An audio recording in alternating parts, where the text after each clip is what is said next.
Is it? Yeah, it's that one. Okay.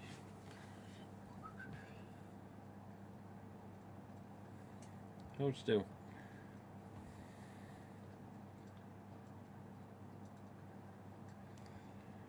There we go. Here we go. That ugly git. Okay, there's nothing in here that shouldn't be in here, is there?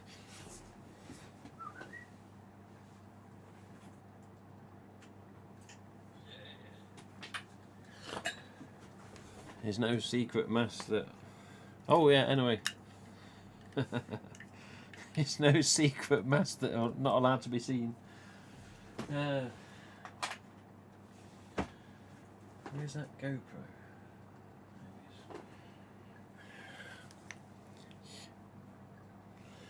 Bloody GoPros.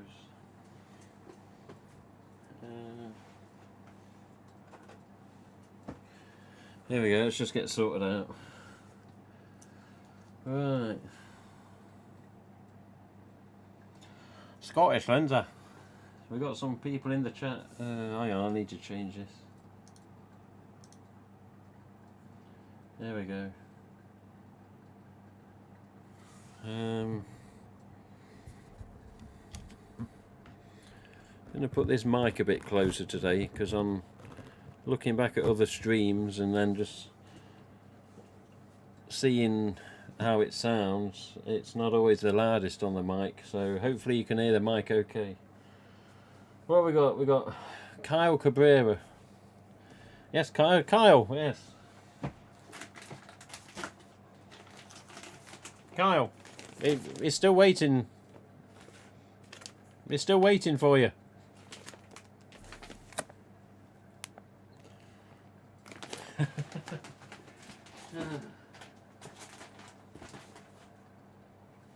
There we go. All this bloody stuff in here. Honestly, this room is getting full of masks for people, and masks for people I've got to send stuff out to soon. Like Cavian will get a box soon. Jordan Jigsaw, who's normally in the chat, he'll get a box soon. Fun World will get a box soon. Bloody hell, man. Never stops. Let's have a look. So Vaxy's, hello Vaxy, Rottweiler, or Pyro Rottweiler. Mr. Alligators, this is not an Auf Wiedersehen stream. Who are you? Who I am? Who am I? Chap, sit on my stool. That's my gin and tonic on the bar. It's alright, he hasn't drunk it. Everything alright, Mr. Treadway? Chap, sit on my stool. What's the beef here? That's for Mike Alligators in the chat. That's Auf Wiedersehen. So yes. Chap, sit on my stool. You mean to tell us that you take that stool with you every time you come out to the public? You get to the door and say, I'm just going to the pub pet with my stool. For a pint with my stool. That was it, innit? Who are you? Oh dear. House Tricks from Keighley. Hello, person from Keighley. Oh, I don't know. I'm missing half the bloody chat here. Hang on a minute. I can see it better on another screen. So we have Jacob Bassett, Vaxy, Pyro Rottweiler, Mass Collector 94. Which, didn't you message me the other day? I can't remember, there's that many bloody usernames. But yes, Christian Vaxy again, Mass Collector 94, Kyle Cabrera, Scott's Horror Collectibles. I got a zombie Ghostface mask in Jan to March 2010 today. Bloody hell, you did lucky there. You did get lucky there. Ghostface Collect, Screen Ghost, in my office. Want a word with you? Burt Bench, hey freaks in here. Watch that Burt Bench, he's dodgy, man. I keep wearing his t-shirt and he don't pay me for it.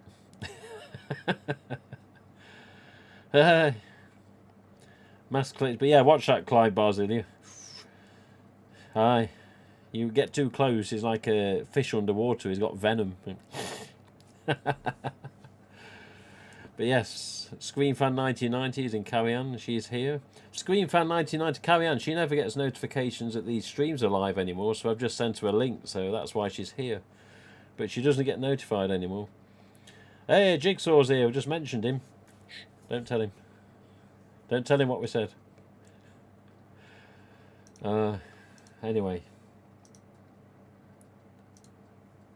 Hang on a minute.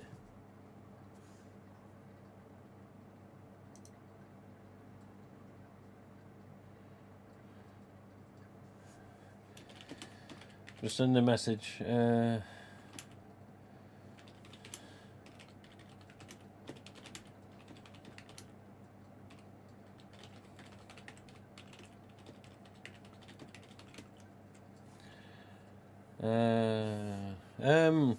Scottish Lindsay Woodsborough Slasher, do me a favour, or Screen Ghost, anyone, yeah, Screen Ghost, Scottish Lindsay Woodsborough Slasher, do me a favour and resend me your address on the WhatsApp, please.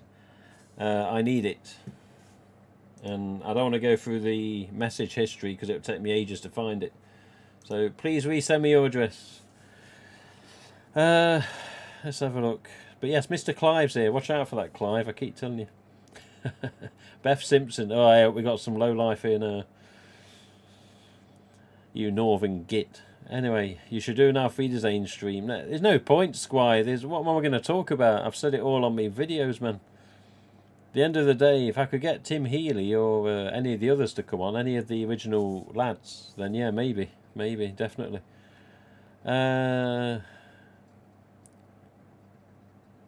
He brought me out 2017 and 18. What's that? What's that message you're on about? I'm struggling to bloody catch up here.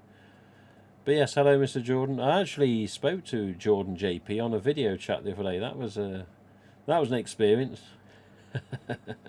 Beth, the message you just typed says review to show it or hide it. So watch it. Hello all, Charlie Wright, hello. Shut it, you northern git. Yeah, I'm not northern though, Beth. I'm more central UK. You're northern UK because you're up north past me. You Normanton little swine. Right, anyway.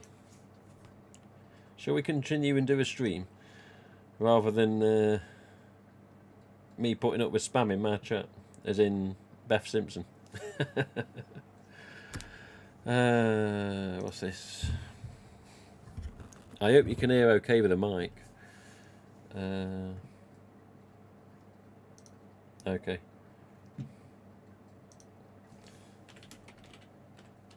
All these messages keep flying in, man. Jesus Christ. Calm down, calm down. Sorry, man. He's got his dancing clogs on. Hello, Horror PM. I'm not northern, I'm bloody central England. They call Derby the heart of England, and I'm 20 miles from Derby, so that's not exactly northern, is it? Northern Scotland, northern's Middlesbrough, Glasgow, Newcastle, you know? That's what northern is. Think of that Cannonball Run scene, you dumb shits. Yeah? That's what northern is. Right, let's carry on. Right, just double checking on one window and then double checking on another window. So, I'm just going to log out my bloody Facebook because it's going to keep pinging otherwise. Right. Okay, so some people seem to have the idea that, all because yesterday was the 21st, that we was going to find out UK stock status yesterday. Unfortunately, that is not what was going to happen. Basically, yesterday was just the cut-off point for trading standards to make a decision. So hopefully, and I say hopefully sometime this week or maybe into next week, I don't know when, but hopefully sooner rather than later, among fans at least, we may find out what's happening with this UK stock. So again, hopefully. So it was, of course, the 21st yesterday. The 21st was just basically the main cut-off for trading standards to say, right, we're going this way or we're going that way. I did ring the distributor today. I've made an order for some of this year's stock, if we ever get any stock whatsoever, which I'm sure we will. Anyway, on talking to the distributor, I said, look, you know, of course, is there any updates? Because yesterday was the cut-off. And earlier today, the distributor said there's no news as of yet. So, again, keep your fingers crossed. Keep your fingers crossed. So, yes, yesterday was the cut-off. And bear in mind, solicitors have to solicit. And, you know, they talk to whoever they talk to. And this chap that Funworld brought in to help the distributors, that was an expert in his field, he reckons there's not really any legs for trading standards to stand on. So, you know, let's just hope and keep fingers crossed that sometime very soon, I mean, now it's in like standby, you know, it's like, you know, what's going to come next. So I'm hoping personally that sometime this week, me personally, I'm not saying it's going to happen, but I personally think sometime this week we will hopefully hear something. So whether trading standards are going to say, right, we're going to drag this on and on through the court, or right, we've now been, you know, told these facts, told that facts, blah, blah, blah, blah, maybe we won't carry on, which is what we all hope. We will have to see. But I did do a Zoom meeting for about 15 minutes earlier with RJ, and I did touch on the subject with RJ, and he basically stated the same as what has been stated before with regards to this expert that's been brought in that sits on many boards across the globe. And yes, this expert is basically saying, yeah, what they're doing is wrong, they haven't got any legs to stand on, and let's basically hope that now the cut-off date has been and gone, that sometime very soon we should be hearing a decision. So the gist of it is now a year since pre-orders were originally available. I'm sure many of you know that. And the gist of it is, of course, the second gist of it, it is now 5 months and a day since the original pull at the Belfast Customs, when trading standards went, no, they're not going. Gits, yeah. So 5 months and a bloody day, almost, you know, we're getting close to half a bloody year, you know. That these gits have had all of our Ghostface masks, and again, it isn't just Ghostface, there's some Myers stuff involved, and there's some other adult masks involved, which I don't know what they are. But yeah, just keep them crossed, and let's hope sooner rather than later we find something out. But that's your latest with regards to 2021 stock status, the ones that were pulled. So let me check the chat. Already sent RJ the address. Okay, that's all right. That's okay. Lindsay, I'd send it him again just in case. Trust me on that. Send it him again just in case. Whether it's Twitter or whatever. I think you got a DM on Twitter, haven't you? If you got a DM on Twitter, just say RJ, here's a reminder of the address, and I'd do it ASAP if I was you. Let me just say that.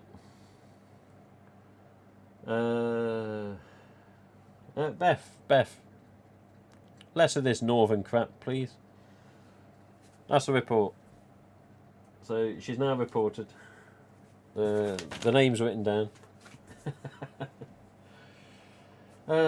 What you've been up to? Everyone else is northern. To me, is in Berkshire. Hello, Christian's in Berkshire. Yes, I've been there a few times. What was it? Bisham Abbey. Bisham Abbey. You know that one?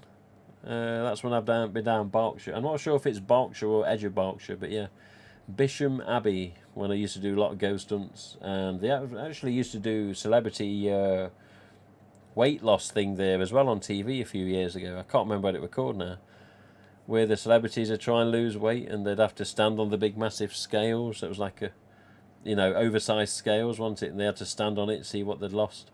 But yeah, that was done at Bisham Abbey as well. But yes, Berkshire. Midlander, not Northerner. Yeah, Midlander, yeah. Hate being called a Northerner. Is there any news on UK digital release of Scream 2022? Nothing that I've seen. Nothing that I've seen. It's like that with UK for many things, isn't it? Aside from the Scream serial, you know. Yeah, we're always bloody behind everything else.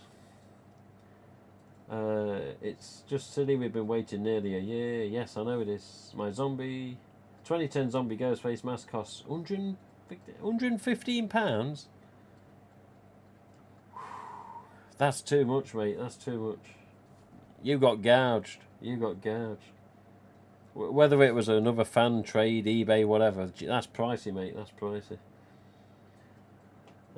Yeah, tell her, Pete. Tell her. I need to buy something from you to review you on my next video. Oh, I. What?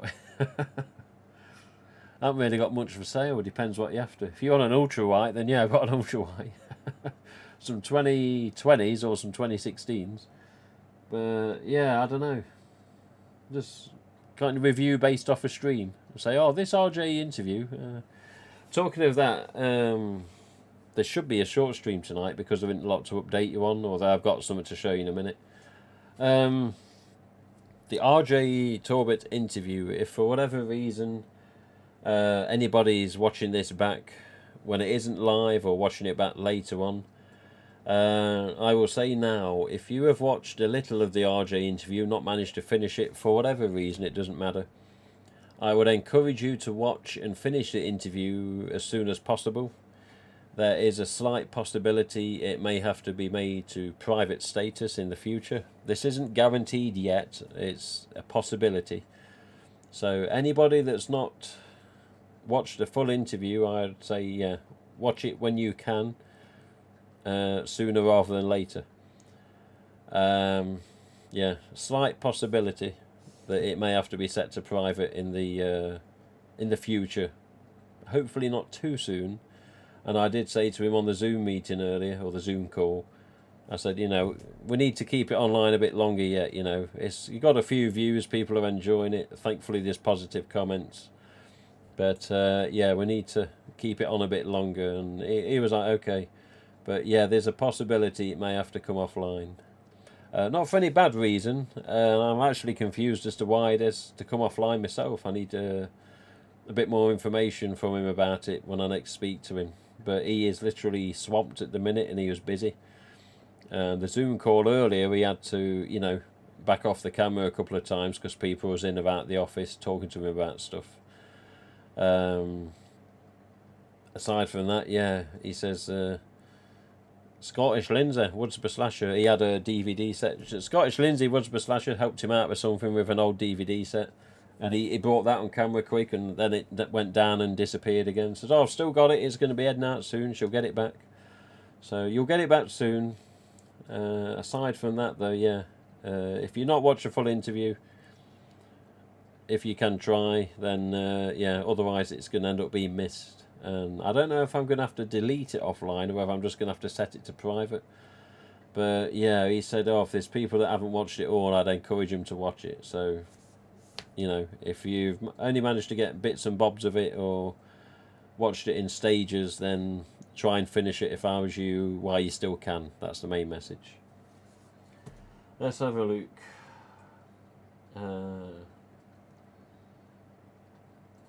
Need someone. Mr. Keeley. Oh yes, Mr. Keeley, of course. Mr. Sam. Regards to the masks, I have them order a few distributors. They're all in the same boat. At least they will be the first ones we have. Yeah, that's true. Woodsborough Slasher, what's your channel?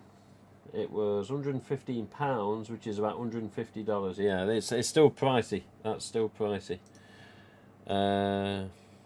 Message retracted. You're right there, Scott. Scott's Horror Collectibles. Message retracted. I hope that was for a normal reason, not anything else. Oh, God. Yes. That's the point with regards to second run 25th anniversary mass as well.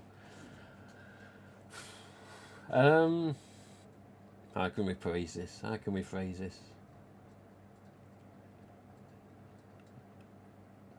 In recent time, I think it was Capel's, or somebody had screenshotted an email from Capel's, and this email from Capel's, this has been mentioned on a couple of streams before this, I think, maybe on the last stream or even the one before that, Anyway, somebody had screenshotted an email saying blah blah blah blah blah, these blue dots on the mask, etc. etc.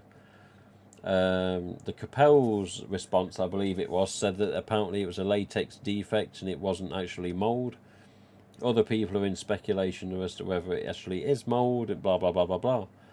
So I was in contact with Funworld, and this wasn't with RJ, this was with someone else.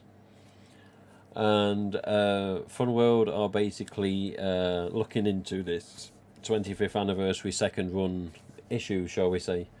So I'm sure there's fans out there that can say, oh, it's definitely mould, or it's definitely this, or definitely that. It's 2011 repeating itself with a collector's edition. We don't know that for sure yet. I hope it isn't. But just be in the know that Funworld do know of what's been said among fans with regards to videos online, with regards to comments on Facebook and in groups, collector groups. So it is something that's been addressed and looked at and inquired about, shall we say. So this other member of Funworld staff, which again is not RJ, I'm not trying to say it to cover up and disguise that it is RJ, because it isn't, it is somebody else. So this other member of staff has said, oh, what can you tell me, what's the reports, what have fans been saying? And I had some pictures of masks with blue dots, and I sent them pictures across. I also sent the basic information and links to some YouTube videos that see the masks in the videos and the problems with the masks in the videos. So again, this is being looked into. I believe a case of 25th anniversary second run masks are going to be on the way to Funworld very, very soon. This other member of staff will be looking and addressing and seeing what they can do. Again, he might get a batch of masks, a box of them, whatever, and they might all be perfect, you know. But then again, they might not be. So just be aware that it is known of, it is being looked at, it is being currently addressed, and you know, it's not exactly something they do one day to another, and you've got to give them time for the mask to arrive from China to them. So again, this is something that is being addressed at this time, looked into, and as soon as obviously this batch of masks gets to them, or box or whatever is ordered, yes, that's when they're going to start looking into it more, and I believe maybe even contact the factory and see what the hell's going on. But the reason that masks have labels and codes, you know, on the barcodes, the header cards, the inner labels, you have all these codes like, you know, Rex 07 and 11060 and blah blah blah. Yeah, some of these codes mean nothing to us with regards to fans and collectors. All right, you've got them in your collections and they're part of the mask on the label, but they mean more to Funworld as a reference as to what factory to talk to if there is any problems. So that is the main reason for all these codes being on the mask sometimes, more so 2010 onwards, whereas in the past they'd look at the stamp, you know, HN, go to HN factory, MK, go to MK factory, etc, etc. So it's aware of, they're looking, they've got to give time for the mask to get to New York, they'll then look into it further, and then we'll see what happens. Aside from that, we shall move on to the UK distributor, who has recently released the 2022 Palmer Agency's Carnival, Halloween and Party Catalogue. Let me just catch up with the chat first. But yes, just Ghostface Collector there. With regards to the stock, if it does get released, yes. Remember that the UK stock that's been pulled is actually first run 25th anniversary masks. And if it all does get released, remember all of these masks, of course, are 2021 stock. Nothing from Jan to March 2022. So yes, with regards to the Sparkle Hoodie use, yes, in a way we're laughing because there's no chance of it. With the second runs, yeah, that's when they were questionable. Let's have a look. Regards to prices, masks keep going up and up. Bad thing and a good thing. Yeah, mould. I was told you can sand it. I don't know. I've not really The only masks I've got with blue dots are up in the loft. They were the collector's editions from 2011, and they're always in the bags and in the same box. But yeah, I wouldn't mind having to go over a bit of sandpaper, see what it does. Lightly with the water it comes off. Been mentioned before on the stream. I thought it had. I made an error. I accidentally wrote GD. Okay. What are the Screen 4 collector's edition masks? Are they special in any way? Depends what way you look at it. So just before we get to the UK Distributor Catalog then. So Vaxi, Young Collector. The Collector's Edition 2011 masks were meant to be special because of what they called a dwarf hood. See how the bunny rabbit comes back? But they had what was called a dwarf hood, which was basically a different material from the normal shrouds we see on Ghostface masks at that time. So the dwarf hood was exactly that, a dwarf hood. If you had the mask, say that was the mask, and it was at the side, you'd pull back and it'd have a point at the back of the hood and then be a oversized hood with like a flared bit that come down past your neck. I'm trying to think if we've got anything similar. A bit like the 25th anniversary, yeah. Similar but not the same.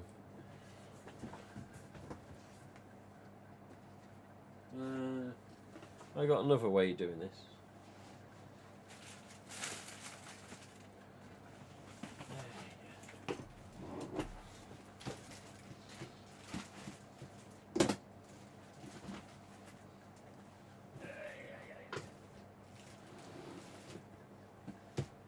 There you go.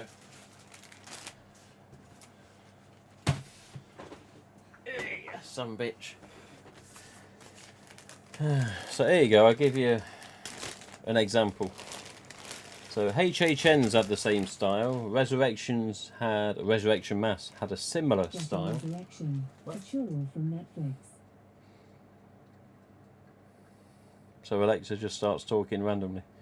I must have said something that sounded like a name, which I think I did slightly. Anyway.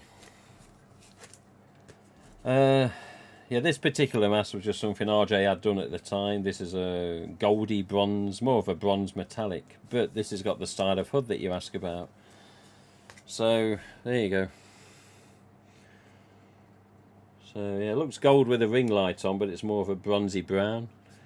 So, for Vaxi in the chat, the Collector's Edition Deluxe hoods from 2011 were basically like this. Same material as well as this. Yeah.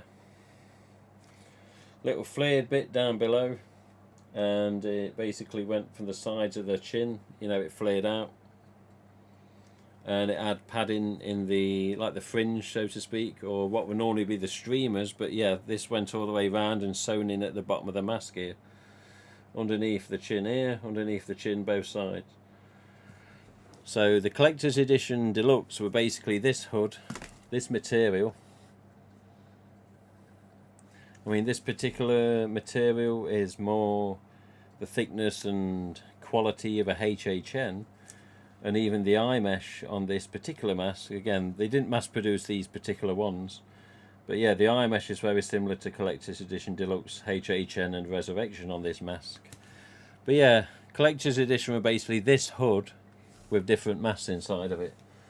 The different masks inside of it were EU stamps, which were non-glow. As the glow masks, which was basically a dwarf hood with a glow ultra white mould mask in it. You had the zombie mask, and yeah, there was a couple of test metallics, but they were just test metallics, not mass produced. And of course you had HHNs, which again were EU stamped, but they glowed, and they were non-glow and glow. The glow ones were in the stores at Universal Studios. The non-glows were part of 250, which was a special run by RJ. But the main problem with the dwarf hoods on the first run of Collector's Edition 2011 masks, there were these funny blue dots that kept appearing everywhere, and they came, we believe, it was some sort of bacteria. We believe it came off the it was a very thin and very sort of meshy hood So not as, see that there's like a fine, it's like a fine weave, but the 2011s were a much sort of a spaced apart weave, so it was almost like a cloth from your kitchen, you know, we can stretch it and you could see through it, you know, like a, almost like a very fine fishnet. So yeah, 2011s unfortunately suffered for some problems. The glow types did get it. The EU non-glow types did get it. The zombies didn't really get it. HHNs just didn't really have it at all, which was good because it was a totally different run. But yeah, the first ones were known to have these problems with these spotting and blue dots. The second run, they basically made the hood slightly longer and they stopped the problem of the spotting. And that's what it was with regards to the 2011 Collector's Edition masks. Where are we? You can sell me a slinky. I got no slinkies. What else we got? Has much been said about the cheap copies to you? No, not at all. Not at all.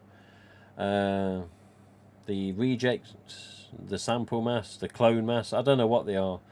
The 2 EU stamps I purchased to send to Funworld are still here. They are still, they're down below me at the minute. I've just took the lid off this box to show you their mass, and it was on top of the box. I've got 2 more fake, I got a fake devil and a fake viper coming. So when the viper and the devil come, obviously the devil's obviously fake because it's a flexible mass, not a solid plastic. So as soon as them 2 come, they're all going to Funworld. RJ needs to see them. And yeah, aside from that, I've not heard as much about these dodgy masks, shall we say, in recent time, which I don't mind. Don't have to worry about your camera. It's, yeah, don't say anything, it might go in a Mardy again. Okay, Vaxie, yeah, as long as you understand, yeah. Late to the show. Hello, Mr. Hopkins. Yes, Mr. Hopkins, a recent purchaser of 2 ultrawhites. 2016s as well. Right, let's move on. So here we have, give me a couple of seconds to get the correct window onto the browser. Here we go then. Here we go.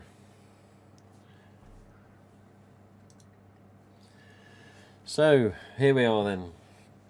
We're just going to touch on the Ghostface items here. I've got to flick through every bloody page of this, but it doesn't take too long, so don't worry too much. So this is the 2022 UK Distributor Catalog, basically. And in here, this is where we're going to see what the UK is getting coming through this year. So anyone watching this from across the pond, don't be too concerned, because it's more than likely what you see in this you're probably going to get anyway. The UK always has less than the USA with regards to range, although this year it has gone up. There's a lot more things in here this year for some reason for Ghostface compared to what there was last year. Dead by Daylight costumes were not available last year via the UK. Not that we got anything anyway, as of this time. But yes, this year there's Dead by Daylight costumes. So, let's flick through.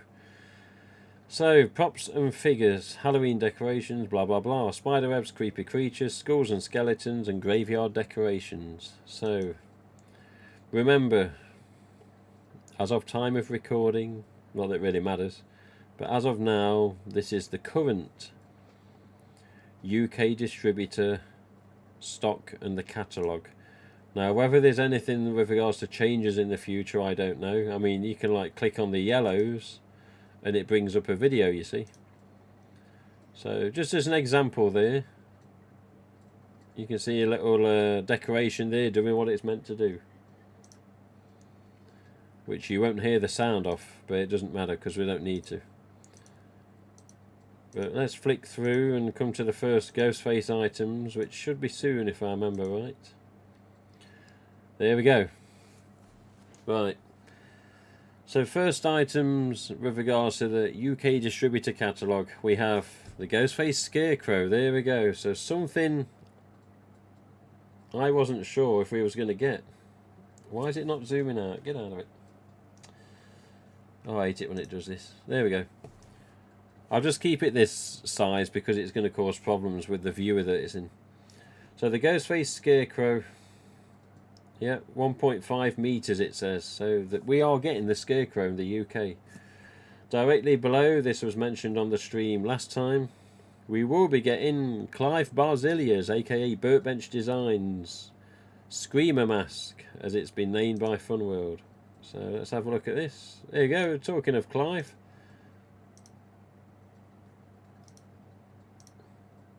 Guys, is that all it is? 15 seconds? There you go, here's Ghostface. Ghostface is the Screamer Mask, let me get it right. Lighting up its eyes, look. So not only is Clive's mask a mask standalone and a mask with a wig, it's also now a decoration, also with the other two characters there that were mentioned on the last stream. Also on the opposite page it's there again. So hanging decoration 1.5 meters that doesn't light up, and hanging decorations that do light up. So left is do light up, right is not light up, and then yes, the Ghostface Scarecrow. So again, this is UK stock as of this time. Right. So bear in mind there's a lot of pages in this, but there we go. So another thing. Down the right hand page there at the bottom middle, what do we see? Well, there you go, look, 6488GF. We have Ghostface projectors, which were seen last year in Spirit Halloweens, I believe, in the USA. And there you go. The Ghostface projector is coming to the UK. And I've ordered 6. But there you go. So yeah, have that flying around your ceiling at Halloween. What's your favourite scary movie, Ghostface, etc, etc. You have now finally got some electronic goods coming into the UK again for Ghostface. There's also another party projector here. I'm not sure what that one does. Let's have a look. Oh, that's just got a few spooky images from the look of it. So yeah, normal party projector. Again, people can buy that standard if they want it. Or shops and websites can order it. So we got a standard party projector and the Ghostface projector. So those that wanted a projector last year and you never got one, there you go. Maybe we could get it this year. Okay. Left hand page, normal items. Right hand page, we're almost going back in time here. Similar sort of situation at least. Up the top right there, 10 lights. So 10 Ghostface lights. Now, if this had had purpley pinky, you know, gradient packaging like the ASIS 90s times, we'd have been laughing here, because this is like the last time we saw stuff like this in the 90s. So 10 Ghostface lights up the top right hand side, and next to it, as we've seen on stream before from the Funworld site, here we go, Ghostface lantern. So I'm not sure if I remember I ordered the lights. I think I might have to. But the lanterns, I've ordered 6 of them. Again, remember, I'm not a shop or a business. I've just ordered a few in case of trade for fans. So the 6 lanterns I'll get will be more in use for trade or sell to a fan that's maybe stuck. And I'll probably keep a couple for myself, maybe even shove them in the background of the stream in the future. But there you go. 10 Ghostface lights and Ghostface light up lantern. So again, these are things that I saw on Funworld site and thought, God, will the UK get them? Because it's not something we normally have the chance to get hold of, not unless it's via an American fan. But we will be getting them. Just checking the chat. So, now this particular little so-and-so, now this is called the Ghostface Window Peeper. And I have already seen this, would you believe? Yes, thanks to the technology of Zoom. Yeah, I've seen this before. So that's a very short and sweet video, but here we are. This is basically, it's almost like a Ghostface plaque, but it's got suction cups on the side, and you just basically suction cup it to the window. and it lights up around the eyes, and you can basically see just to the bottom right of the actual product itself, there is a little thing of the packaging. So you can always look at this catalogue yourself as well, by the way. I'll have to put the link in the chat once I've gone through it. But yeah, the Window Peeper, get it right. So Ghostface Light Up Window Peeper. So this is not a bad mould of mask. I don't know what mould it's come off, whether it's actually something totally new and you know, they didn't use a mask mould as a base. But yeah, Ghostface Window Peeper will be available this Halloween, not just in the USA but the UK too. Price wise, I don't think it was too much. I'm not sure. Did I order any of them? I've just got my paperwork here. Did I get any Window Peepers? Oh yeah, I did. I ordered 6 of them. I ordered 6 Window Peepers. Yeah, a few other things as well, which we'll confirm later on. But also the bottom right of the right hand page there, you have also got the Ghostface Neon Bright sign. So again, very surprised that UK distributors have got these. They've definitely upped the range this year for the UK as a single entity, because normally it's USA, and no offence to USA, but normally it's USA that get absolutely loads of variants of different items, and UK only really get costumes and masks if they're lucky. So really nice to see that you know, the range is expanded. Hello Mr. Jordan, he's back, he says. I'm just going through a little slower, make sure I don't miss anything. Nope. Here we go. So a few skeletons on the left hand page, some gravestones on the top right, some skeleton arms and hands, and then there is the Ghostface Gravebreaker. Now recently on the streams we have seen, again via the Fun World website, the Dead by Daylight Gravebreaker assortments. So we're this because they used to be called Groundbreakers, all these type of products, and there's probably fans out there that, whether they're watching live or watch it back, they'll say, oh yeah, I've got a Groundbreaker, which was a Ghostface type in the past. But yeah, DVD as in Dead by Daylight Gravebreakers, Devil, Viper, Scorched. And yeah, just above, obviously the top middle right there from the DVD, the Ghostface Gravebreaker, which looks to be a similar mould of mask from a hanging decoration, but who knows, who knows. So Gravebreakers of Dead by Daylight and the Ghostface I personally ordered. I think I've ordered, what we got here? Yeah, I've only had a couple of each, but again, I'm not a shop, so you know, a couple for the collection and then a couple for trade or selling, depending on what goes on with fans if and when needed. Hang on a minute. Yeah, Pumpkin Pro or the Ghostface carving set in the middle right here. So Ghostface carving kit, again, not normally seen. Just double checking there's not one on this one I've missed. No. I do like the packaging on these. But yeah, Ghostface carving kit in the middle right there. A pumpkin light was below it, but again, not Ghostface. This is a big catalogue this year, I must say. Oktoberfest, bloody clowns. Pirates, bloody hell. Or the Jolly Roger. Here we go then, here we go. Adult costumes. This is part of the problem with trading standards, you see. It wasn't listed as adult, it's aimed at kids. Okay then, so Coulrophobia, that's a bloody add-on for the clown in DVD. Coulrophobia, Devils and Vampires, Ghostface, Scream and Dead by Daylight, that's what we're after. Skeletons and Reapers, Zombies, Halloween characters, uniforms, sports, fairy tales, religion, time travel, decades. See, they do a lot of stuff. Around the world, entertainment, couples costumes, novelty costumes and pirates. There he is, Mr. Scorched, as a costume directly below, which we could not get in this country last year. Not that we got much of anything else, did we? But we know why. So it's come on. Here we go. This is where we get into the surprising things here, which I didn't expect to see. So I know it's a little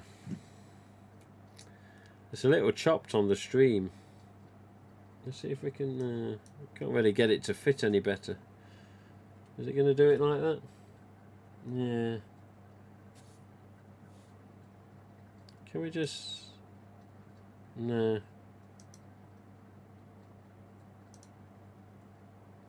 Let's just do that. Yeah. I'm confused why it's slightly chopping the top off here, but I don't know.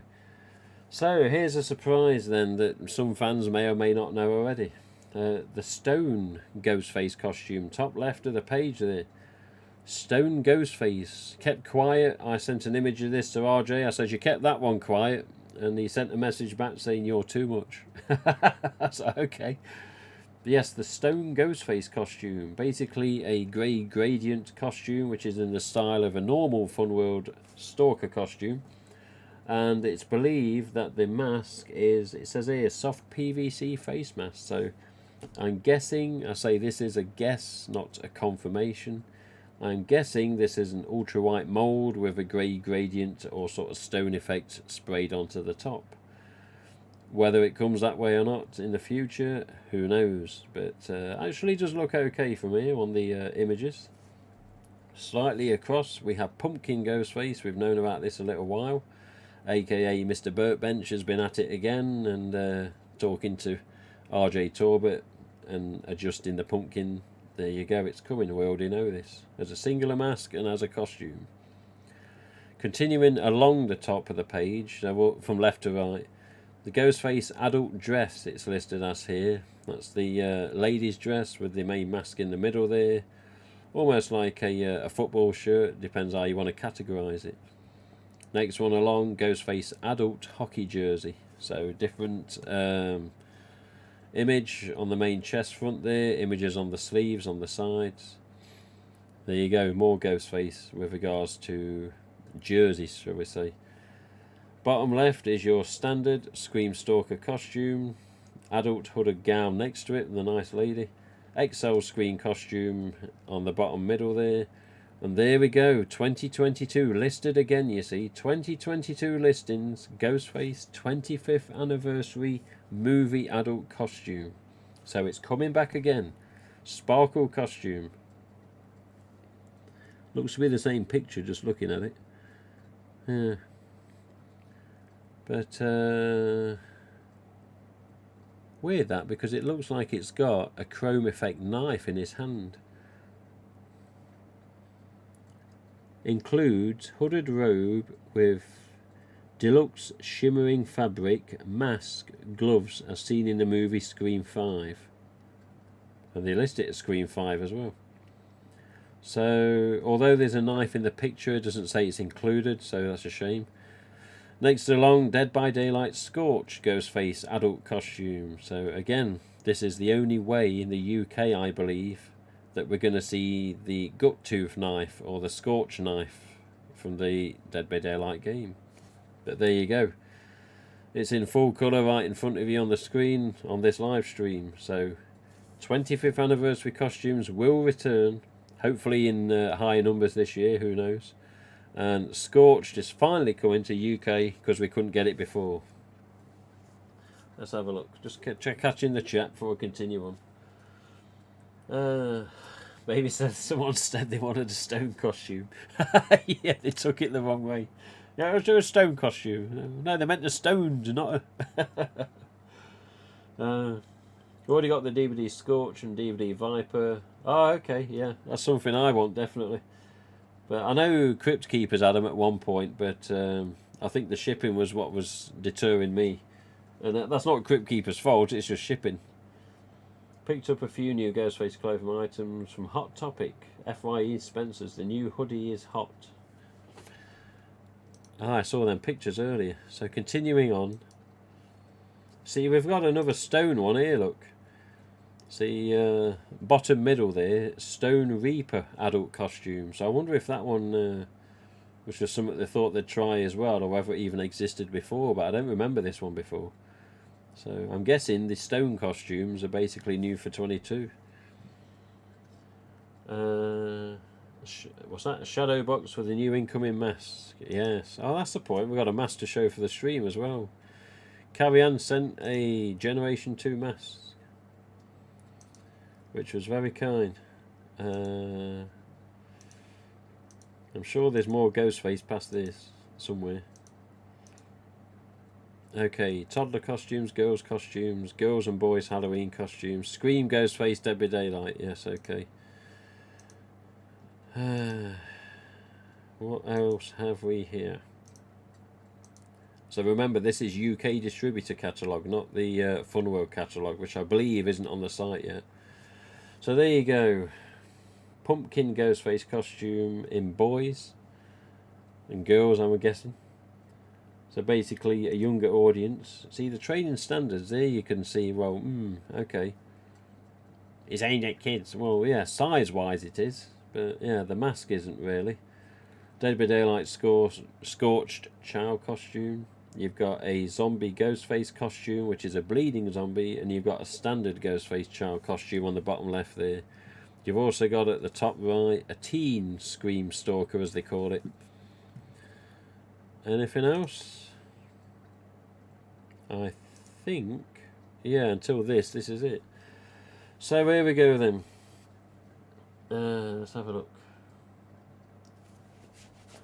Looks like a statue. Can spook some trick-or-treaters with it outside my door. Yeah, it's a nice effect, the stone one. I quite like it. Good to see a different colour. I hardly know Carrie-Anne, but I love that woman. She's legit also. Yeah, Carrie-Anne's all good. I actually video called her earlier actually about something else. But yeah, it's all good. She's all good. She's all good. She hates price gougers just like I do. Anyway, top left of the screen, Scream Mask it's called. Shouldn't call it Scream Mask, it's Ghostface Mask. Anyway, Scream Mask it's listed as. This is basically a logo mask, aka reshoot TD mold mask, but this is basically the listing for ultra whites, which is a shame because I'm sure if we all had our way, there'd be EU stamps and ultras would be gone. But, you know, we haven't got that power. Next along, of course, available last year, coming back this year, USA flag Ghostface mask. I mean, you think about it, the USA flag, patriotic, Ghostface mask. How the hell is that aimed at kids? That particular mask, how's that aimed at kids? Yes, this patriotic USA is aimed at kids. Okay then. EL Ghostface mask next along in the middle there. I've still got some here actually. 1550L product code. Yeah, it's not the same. In fact, no, it's not changed. Electroluminescent wire around the eyes and mouth. Try me header card. Yes, I've still got a couple of them. The Slayer kit. Now bear in mind of the difference with this. So middle left, yeah, Slayer kit. Do you notice what's different with this compared to the Funworld website listing? Maybe some do, maybe some don't. On this particular Slayer kit for the UK stock in this Halloween, we only have mask, knife and gloves. Has there been a change? Is it going to be that way for everywhere? We don't know. But on the Funworld site, the Slayer kit has the voice changer from last year, the white one with the blood effect on. So why in the hell have we got a Slayer kit with a voice changer missing? Who knows? So unfortunately, there's an ultra white mask there. Again, my choice, it'd be an EU stamp with a standard shroud and a vanilla smell, but that's my choice. We got the gloves, which I'm not sure whether they're plain poly gloves or whether they're sparkle. But we also have nicely added on the chrome effect knife, or the book replica, or whatever you want to think of it as. To the left of them, of course, there's the original Burt Bench Barzilia mask, as in the Screamer mask as it's called now on Funworld site. And then at the bottom, there you go, as mentioned on the interview and recently on streams, Scary Movie masks. Fortunately, there's no sign of any killer type. But was the killer type offered this year? That's the question. But there you go, Smiley, Stoned and What's Up, obviously coming back again. Now, personally, these masks have been available over many years in the UK. the last 5-6 years I've been able to order these, definitely. So they're going to be reintroduced to the USA, of course. So, you know, scary movies making a return in the USA, but yes, confirmed for coming to the UK as well. They actually sell very well, and sometimes the scary movies are asked almost as much as the main Ghostface mask. That's my feedback from distributors in the past. So, the right hand side of the page, Scorch mask, Viper mask, Devil mask, all in style of Dead by Daylight, of course. Updated shrouds on the Devil, and the other two obviously are brand new with regards to cosmetics of the game. Devil was originally on standard shrouds, as we all know. But I think that's the end of the Ghostface stuff. There may be a couple of bits that I'm going to flick and check on the pages here. But yeah, Scorch, Viper and Devil, we still ain't got the damn things from 2021. Scary movies, still ain't got them from 2021 because they was ordered. Ultra Whites, still ain't got them from 2021. USA Patriotic, still not got that. EO Mask, I don't even know if that's in 2021 stock. I think it is. But again, we haven't even got that one from 2021. Here you go, Mr. Myers. Any Michael Myers fans out there? There's a range of what they're going to do with regards to Halloween. So you've got Halloween 2 Deluxe, Halloween 2 Adult Face Mask. Looks a bit weird one, that one. That second one in, doesn't it? Looks like he's been pressed together. Halloween 2 Economy Adult. Bear in mind, I know absolutely nothing about these masks at all. Halloween 6, Halloween 7, Halloween 8, Halloween 5, Halloween 2. Jeez, they do quite a range of this chap, don't they? And then the Halloween 3 Skull, Pumpkin and Witch Mask. I do remember them. Yeah. Figures.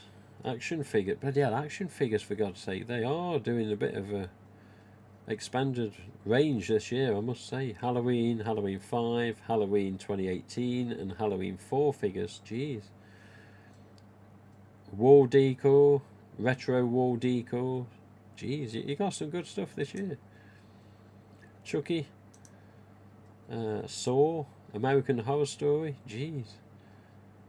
Jeepers Creepers. Jesus, man. Jeepers Creepers mask. He looks like he's been tickled. Yeah, it's a bit of a strange one round the eyes, isn't it? I know you've got to be able to see through, but yeah, that does look a bit weird. Gremlins, Walking Dead, Iron Maiden, bloody hell. It, Pennywise, Trick or Treat, Mr. Freddy, Scooby-Doo, look at them, Scooby-Doo ghouls, Jesus, the Creeper mask. The Terrifier. The Terrifier, this is something I've heard about. But yeah, what's that? 19... good deals, God bless it. Yes, carry-on is all good. No more voice box. Remember that this is UK Distributor Catalog, Jordan. It's a possibility the voice box may be on USA items, but again, I can't say for sure, I don't know. But on our listings, in our catalogues, which is this, no voice box, which is confusing. But yeah, this Terrifier down the bottom left. Jesus, man. Yeah, I've heard a whisper that he lives up to his name, this Terrifier. And I've not seen the film. I have heard via somebody that we all know as a fan that yeah, it's quite a film, and if you want to see gore, then that's one to watch. So yeah, look up Terrifier and then tell me if it lives up to its name, what I've been told. Well, I've got here Game of Thrones, The Purge, bloody all sorts, Pinhead. Okay, I think that's it for Ghostface and Scream and DVD. I'm just going to carry on for the second. Oh, here we go. A couple of accessories. There's one straight away. Look, the Ghostface butcher knife. Okay. We're not completely finished yet. Ah, here we go. So these, the graphic blade on the right-hand side, the left side of the page. Graphic blade chef knife. These are like the cleavers and the kitchen knives. I've ordered some of these. The bloody butcher knife, I've ordered some of them. So the two knife types at the top, I've ordered them. Again, you've got a ultra white on one of the cleavers. You've got just a bloodied up butcher knife on the far right. You've got a Scream 4 Ghostface image on the kitchen knife that's with the cleavers, and then you got a couple of other ones with a clown and a skeleton. But we all know what we're going to be looking for, the Ghostface one. Glow in the dark Scream knife it's called here. So we've got this standard knife plastic, of course, that glows. I've not seen them in a long time, you know. I've seen the ones that light up green, but not the plastic floppy ones, which I've got a few in the loft. I think we may have come to the end of the Ghostface stuff this time. There you go, here's your Pride again, look. Yes, unfortunately, mentioning the Pride, the UK, as of now, as far as I've been told, we're not getting the Pride Ghostface. So if you're after a hard plastic PU mask, which is the Pride Ghostface for 2022, UK distributor is not, at the time of recording, getting it. I did stress that it would be a type, whilst not the most popular, that it would probably sell to some fans, and there was consideration thinking, well, maybe, I'm not sure, among the distributor's decision. So he was like, maybe. I says, well, there's going to be collectors wanting it, and even if you let me have 12 or 24, they'll be selling. But nothing ever came back ever since. So the fact it's not in the catalogue is a concern. But also, what else was not in the catalogue? Do you recall? I can tell you. So there you go, that's end of catalogue. Right. So, did you recall what was missing from the catalogue? So, we had Ghostface 25th anniversary sparkle costume returning. Thank you. Yeah, where was the Ghostface standard mask? Is it because of the current customs situation and trading standards that it's not listed? I don't know. So the Sparkle EU stamp with vanilla smell, not listed in 2022 UK Distributor Catalog, which is a concern. I think and I hope it's more because of the problem that we're currently experiencing with the stock. I like to think that if it gets resolved and we do get the 2021 stock, that hopefully we'll get some more for 2022. Again, this is something I will be asking the distributor on Thursday, because the chap I need to speak to is not there till Thursday. So I shall be asking him about that. And I shall also be saying, come on, what's happening with the Pride? Okay, it's not everyone's top of the list item, but it's another Ghostface type. If I can get a couple of Pride Ghostface, I'll be happy. But I'd rather that the rest of the fans got some too, if they're wanting them, of course. But yeah, another item missing from the catalogue. Do you know what that was? As a single item, the pumpkin Ghostface. Nowhere to be seen. Where the hell is the pumpkin Ghostface? Aye.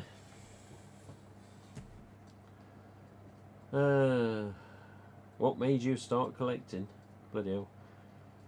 I could be here all night with that one.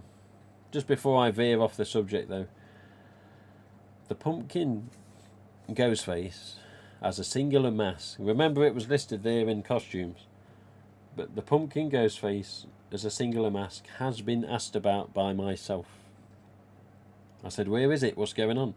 Because that will sell. That is a Clive Barzelia design, adjusted with Funworld and RJ and Alan Geller.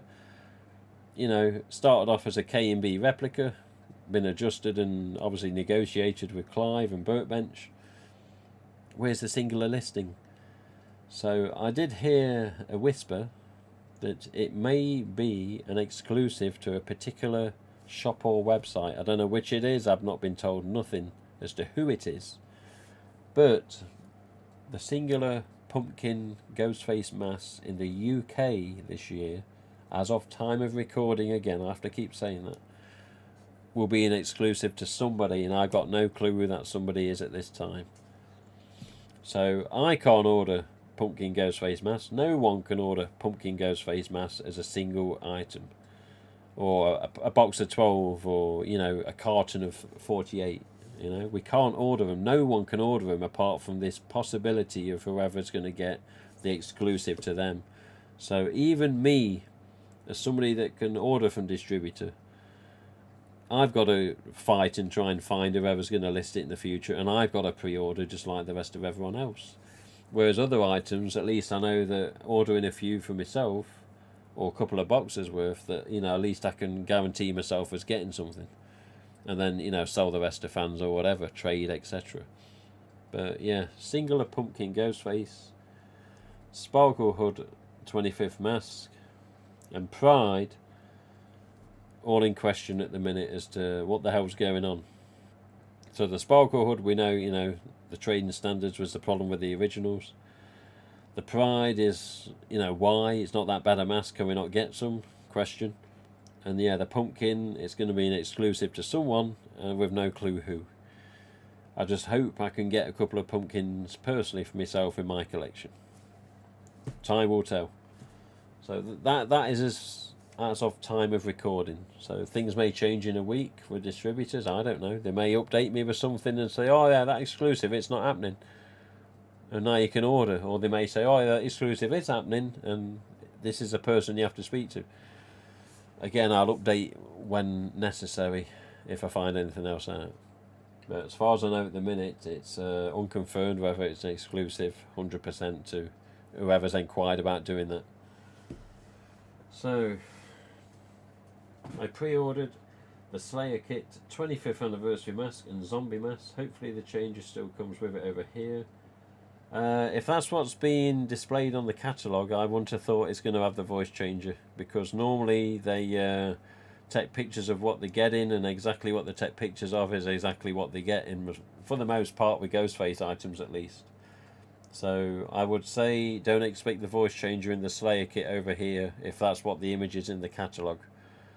It's a shame, but you know, I think the only way you're going to get a voice changer with your Slayer kits this year is if you find an American fan that's got American stock access from whatever shops, and you're going to have to do it that way, I think, which is a bit of a pain. I met the guy that plays the Terrifier, got a pic with him at Spooky Empire. Jesus, he's very nice. It was all dressed up like Art. My daughter's face was hilarious. Art the Clown, yeah, okay. Gutted on the Pride, as I was looking forward to that one. If you do happen to get some, please put my name to buy one. Yeah, I will do, but I'm not sure if he's going to even get any over here. Again, Thursday I'll speak to the distributor, the particular person I need to speak to, and just say, look, you know, come on, sort us out some Pride. That dodgy eye again. I don't know. I mean, he may say, "Oh, it's an impossibility. We're just not going to do it," or he may say, "Well, if you want 24 or 48, then maybe. If it does come to a certain amount, then I'll try and get them." But yeah, I did stress to him a couple of weeks ago. I says, "Come on, we need the Pride." Well, I'm not sure. I was like, "Well, you know, come on." I says, "Collectors will be buying them." I says, "Yes, it's not the number one choice, but it will sell." So we will have to see. We'll have to see. I'm just looking at the back of this image here. Not Derbyshire, Leicestershire, Northants, Bradfordshire, bloody hell. Just on the back of the catalogue, it just puts all the different zones of the countries into numbers and who does what. Sales at Palmer. Okay. Yeah. But yeah, unfortunately the Pride is not heading here at this time. So, I mean, what are we now? Tuesday. So yeah, 2 days time I'll speak to distributor, see if we get any progress on the Prides. I will be questioning about the Sparkle Hoods and to see why it's not listed. I'm guessing it is just solely because of the problem that still remains with trading standards. But yeah, the Pumpkin, I don't know. I have personal suspicions on a couple of websites that may have it as an exclusive or have asked for it as an exclusive, but I've not been told anything since. So, who knows? Who knows? Aside from that, it's probably about it for tonight. So, the UK stock status is exactly the same as of time of recording right now. The 21st, yes, just for people that were late to the stream, but yes, the 21st was the cut-off date for trading standards to say, right, look, you got to make a decision, fight it or pull out, and we're still waiting on confirmation as to what they're going to say. So, you know, solicitors solicit, and we're waiting back from the solicitors to see what they've said.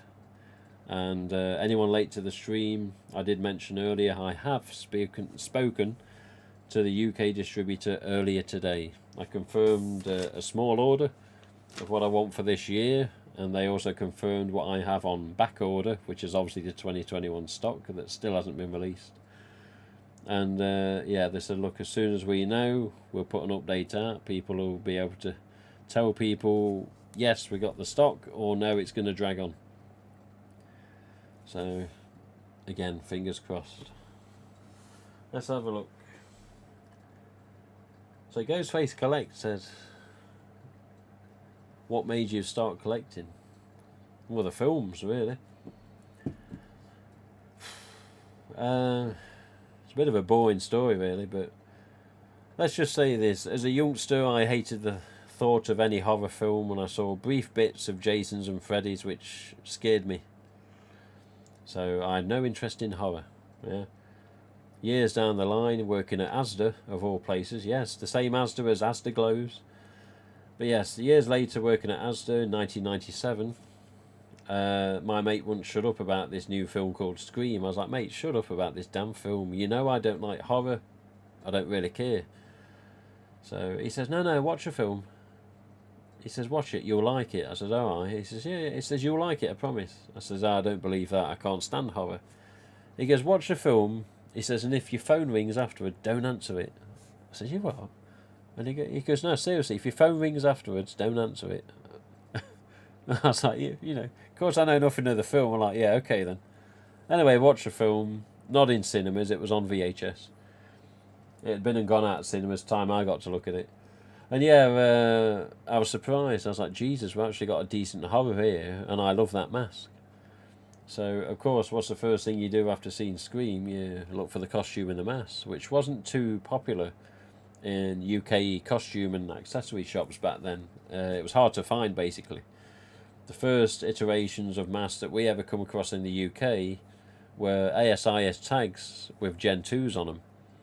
So ASIS Gen 2s or fearsomes or whatever you want to call the damn things.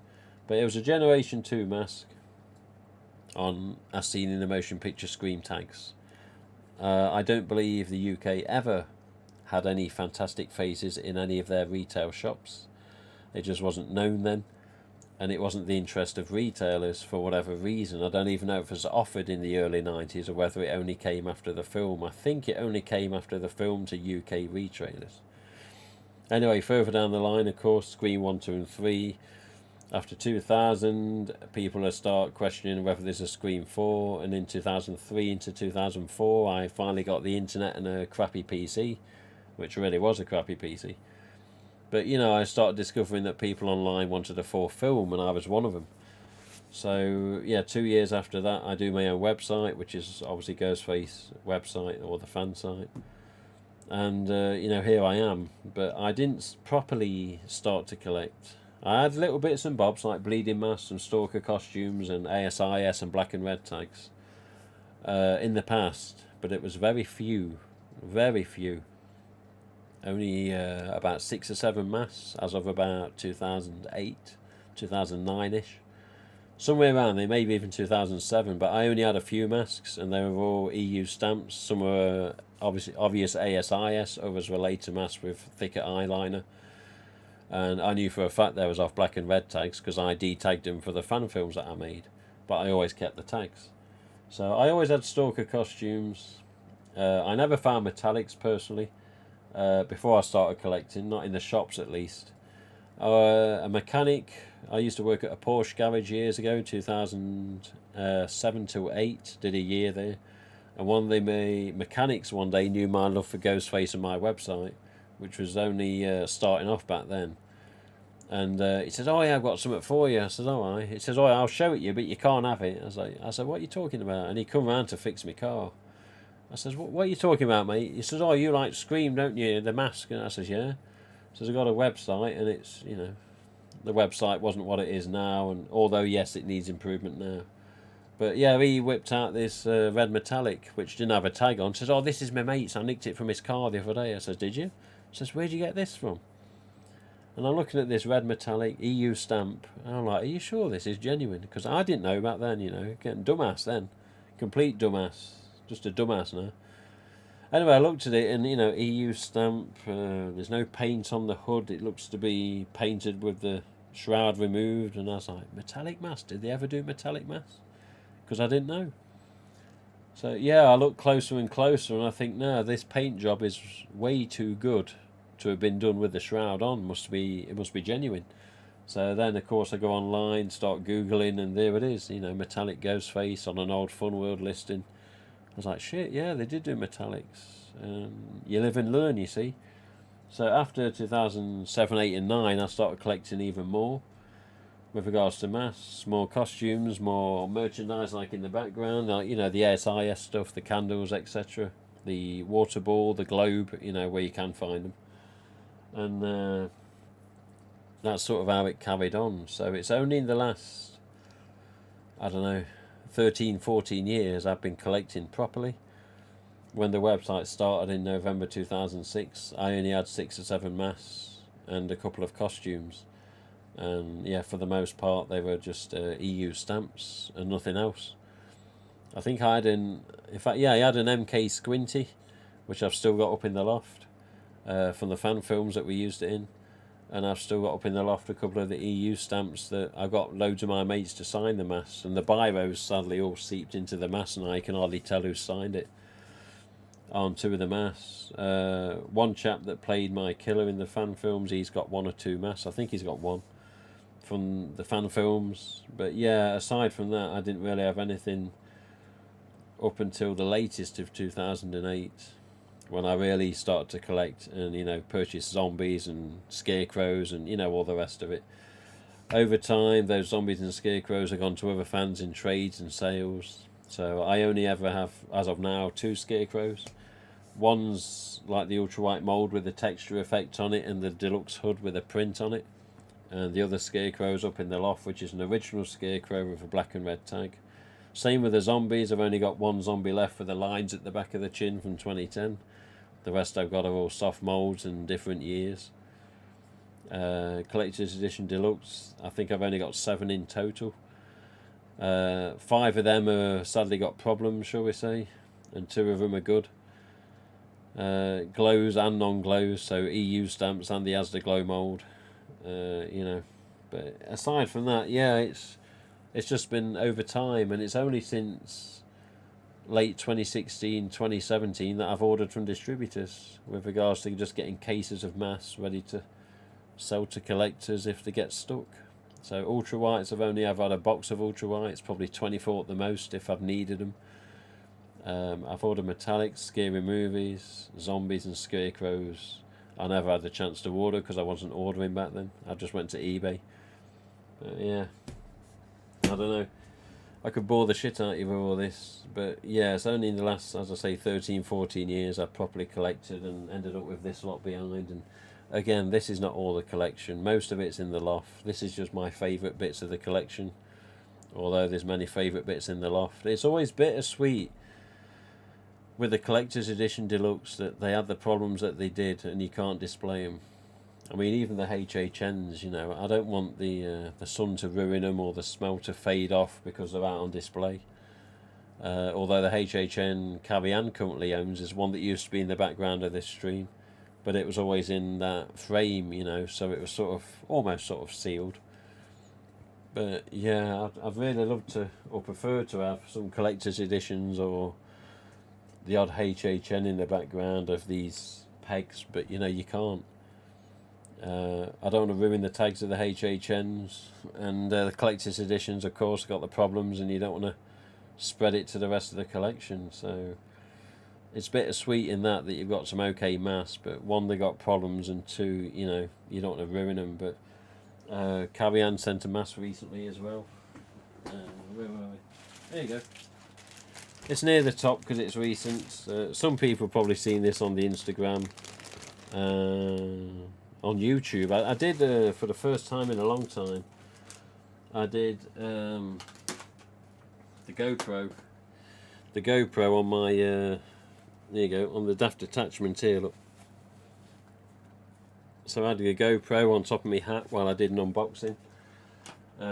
Carrie Ann says, oh, maybe you should do an unboxing video. I says, well, I don't really do them. I says, but as it's a black tag ASIS, yeah, I'll do one. So that's what went online yesterday. Is a few views on it. But yeah, here we go. Newest addition to the collection. Black tag ASIS. Generation 2.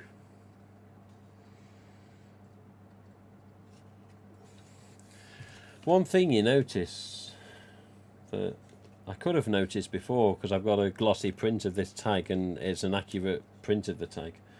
There's no mistakes on it, so to speak. It was created by Ryan Hills. But yeah, I mean, this is a real tag, of course, not my glossy print, which is on the top shelf just up here, which you can just see. But you ever notice with these black tag ASISs, what's missing? What's missing? I'll tell you what's missing. For some reason, there is no Fun World logo whatsoever on these tags. How many people notice that? Yeah? You look at your Fearsome Faces tags, ASIS tags, whether they're the purple or the pinky tone, it doesn't matter. There's a logo somewhere, but these tags, where's the logo? Where's the logo? Yeah, so nothing on the front. Now, of course, it says Fun World on the back, but there's no logo whatsoever. It's one of the most plain tags. There you go. Same exact barcode, standard Ghostface barcode, same numbers, same as many over the years. But yeah, so yeah, Fun World Div East Unlimited Inc., Carly Place, New York. Fun World Div, yeah, 9206. But again, where's the bloody logo? There's no logo. It's like, where's the company logo gone for the black tag ASIS? Why is it missing? Yeah, nice copy though. I mean, I've got a couple of Generation 2s or Fearsomes or whatever, and this is the first time I've seen a Fearsome or a Gen 2 or whatever where actually the shroud is sewn accurately to the mould scars or the guidelines, whatever you want to call them. So here you don't see much of a scar because it's sewn correctly. You see a bit of a scar, a little bit just in the middle there, and then you go this side and you see a bit more of a scar just there. You can see the obviously the line there, but the rest of it going down you don't really see. It's just a shadow. But yeah, this is a bit more of an accurate cut, shall we say, of the mask, and a bit more of an accurate sew line of the where the shroud attaches. So I can see the mould scars now as I look at it at a certain angle. But yeah, for the most part, they're actually underneath the polyester, which is what this one is. It's a poly hood, not a cotton. But there you go.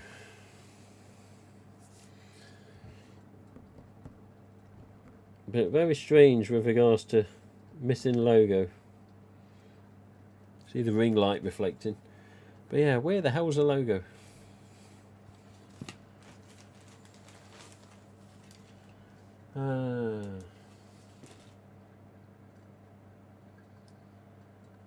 Eric and Emily Summers. I'm assuming it's Summers. I know it's spelt Summers. Is it Summers? Summers? If you need me to pre-order the pumpkin or anything down the road and grab you a few because I'm in the USA, you should still have my email. I believe I have. What's your favourite mask in the collection? I think I've been asked that before. It's hard to say. I actually made it to a live. Hello, Mr. Eubank, Mr. Kurt. Beautiful mask. Could I have a $12.99 sticker? Yeah. Yeah. But there you go. Black tag ASIS. This particular one, you remember Douglas Little found 2 or 3 of these a while ago? This was one of the batch originally. You know, the seller that was selling them. This was one of the ones that was in the original batch that Douglas had come across. And yeah, Carrie Ann got in touch with the man and, you know, achieved that one. Douglas got, I don't know if he got 2 or if he got 3 more at the time. He's been a bit quiet lately, Douglas. Need to get him back on here. I keep telling him, get back on the stream. And he's like, I will. But yeah, I need to catch up with Douglas. But yeah, black tag ASIS now, Jesus man. You're lucky if you can find anyone to sell them, never mind bloody trade or, you know, send you one for God's sake. Because they're that bloody rare. I mean, at the end of the day, it's just a Gen 2 mask on a different tag. It's nothing super different with a mask. It's the tag variant that's rarer. And that's not to put down this mask, because that's not what I'm doing, but honestly, it's like that with a few tags, isn't it? Like the tag on 2013 Metallics is super rare as well, because it was previously an unauthorized tag that shouldn't have been allowed to be produced.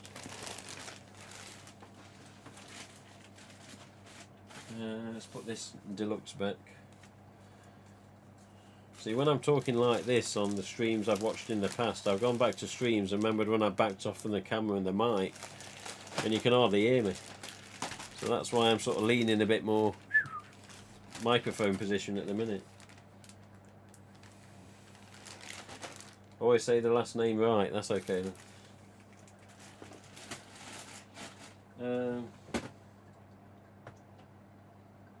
Yeah, there you go.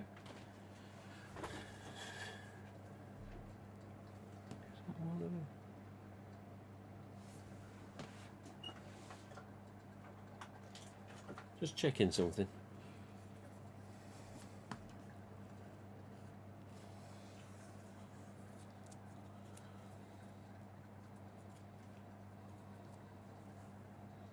Jesus Christ, that's 34 centimetres, man.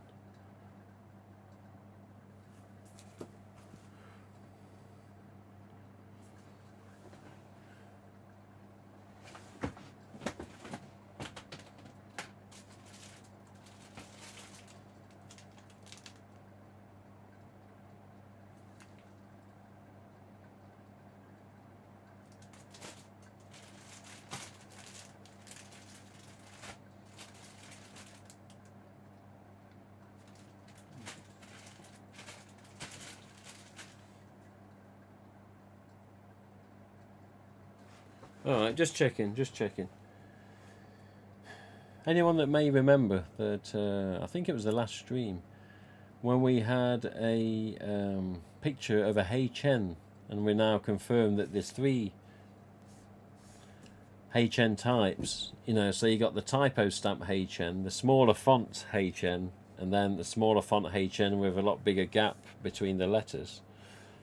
I was just checking that this one with a bigger gap, because it's oversized and it's 34 centimetres from top to bottom, whereas the standard masks are like around 30 centimetres. But Mr. Jordan, Jigsaw JP in the chat here, he's after one of these. So yeah, it may be heading to him soon with a pink and a green fluorescent and a couple other bits all going well. But there's unfortunately a problem with the eye mesh, Jordan. You see the mesh? You see how it's dark black in the bottom of the eye there? The eye that looks smaller on the camera. It needs re-gluing. So this eye, at the bottom of the eye, you can see the mesh is peeled away a bit. Yeah, look. Got a strap in it though. Is that a strap? What's that? Oh my good God. Seen this?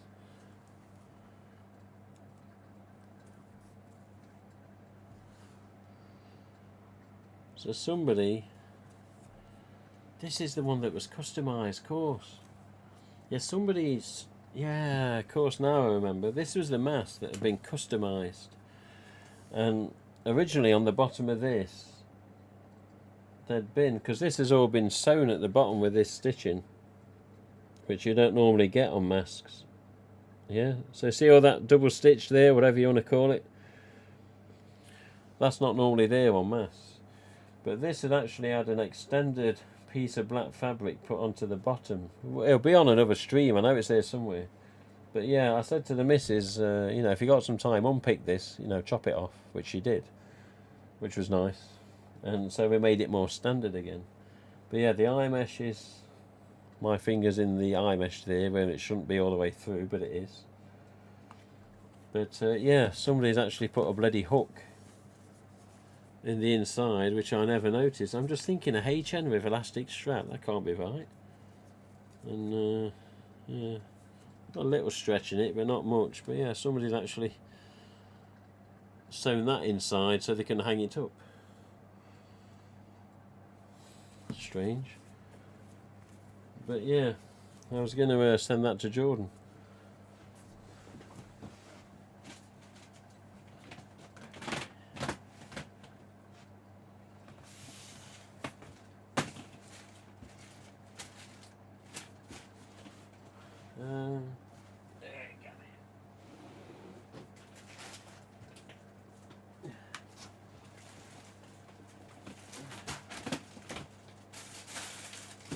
Yeah, there's the bootlegs, ready for going.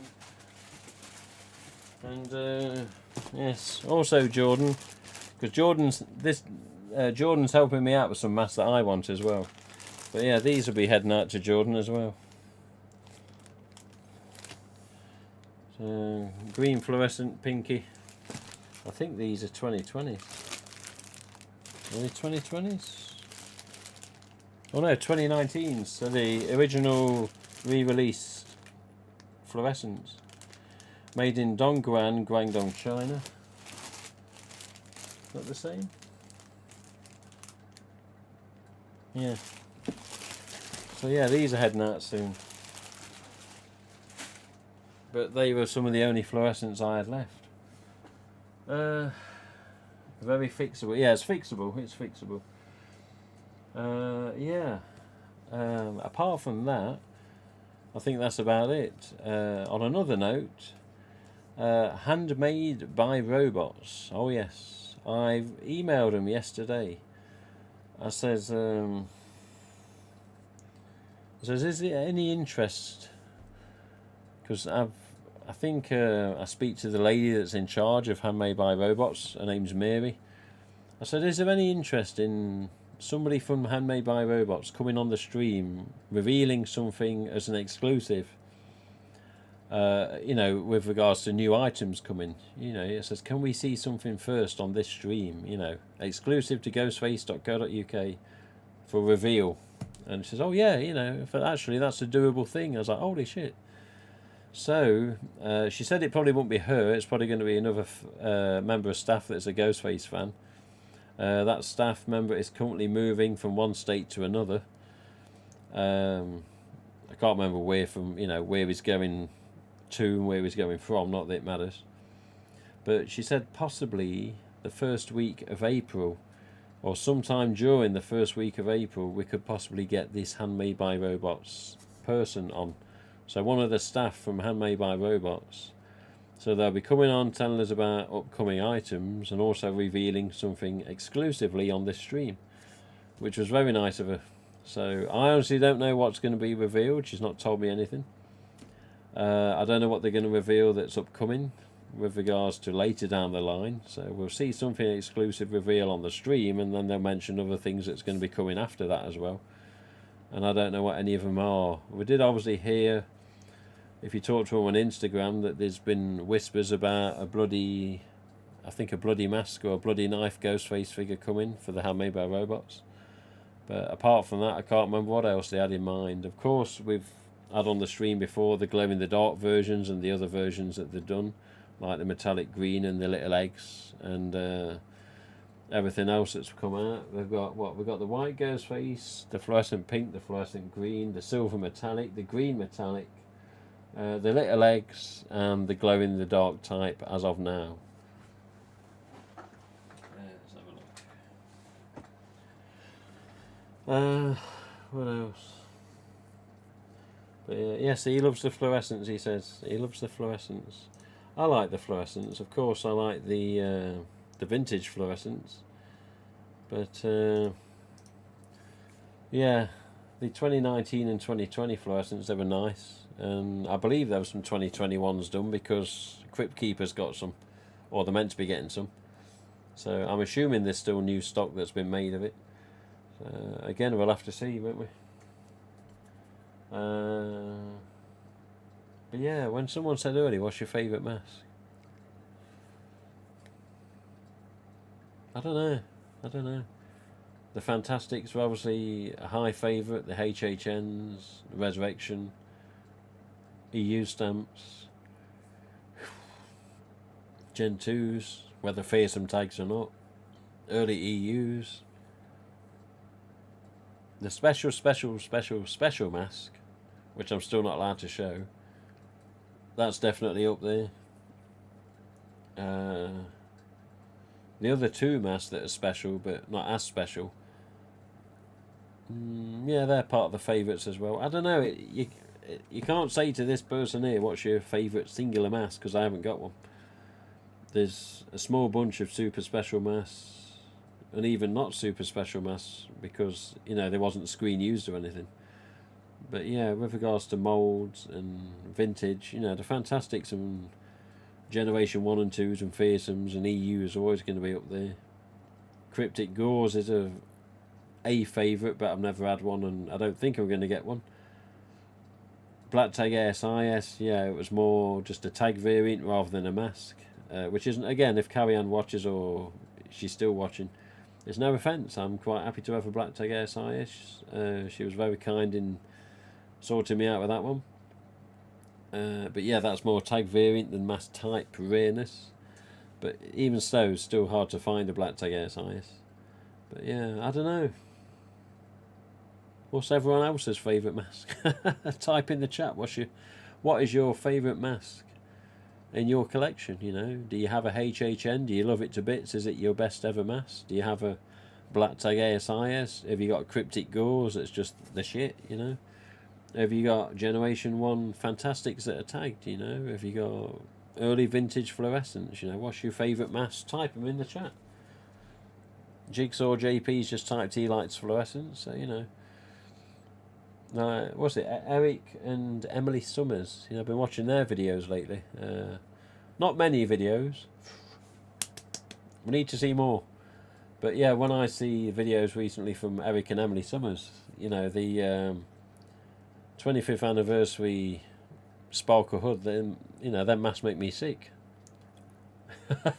Because we still haven't got him.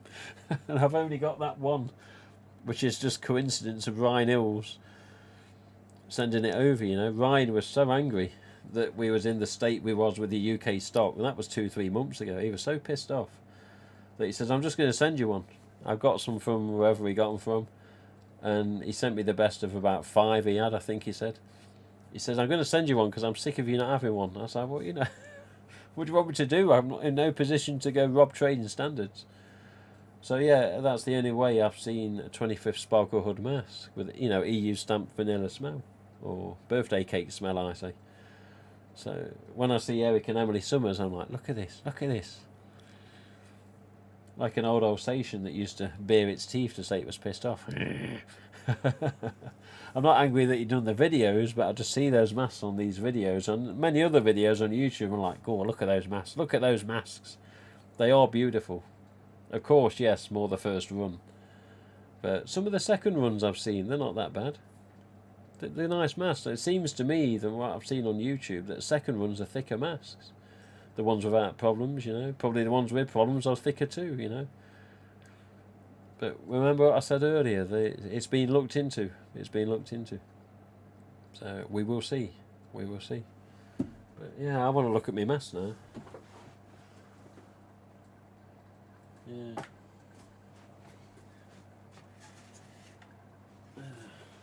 I'll tell you what we will show on stream before we go. In fact, let's just pull them all off. Because it's going to be easier. This is basically the peg with black and red tag masks on. There's a lot of masks on this. God almighty, look at them all. So again, more favourites. You know, this is one of my favourites as well. Black and red tag, 2010. EU stamp. Oh yeah, nice smell. This has got my sticker on because I don't intend to sell or trade it. But, you know, So an easy way of telling a 2010 black and red was also the shoulder. I mean, you look at the older tags compared to 2010 tags, and you see obvious differences. Hang on. So look at Ghostface, yeah. Look at his shoulder, yeah. And then look at Ghostface again, yeah.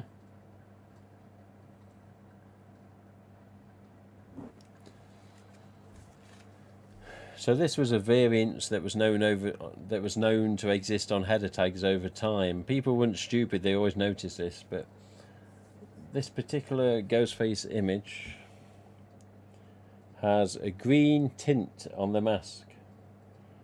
The shoulder isn't chopped, just here. So he's got a rounded off shoulder as normal. Glow star, of course, but a green tint on the mask, which is a Gen 2. Yeah. And then, of course, and this existed on older tags as well, not just 2010s and onwards. But of course, he's got the chopped off shoulder. The red is a different type of red. It's more of a, I don't know, it's more of a terracotta than a red. And look at the mask overall, no green tint. So, green tint. No green tint. Same mask, same image. So, difference in red.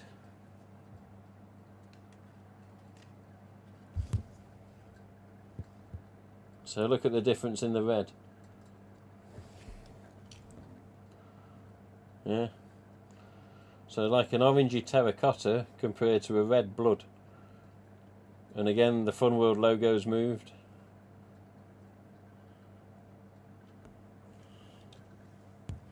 I'm going the wrong way here, but there you go, yeah. Just these daft little differences over time.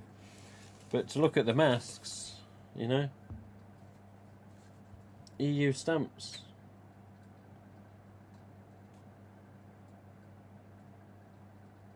You know, same mask basically. Oh dear.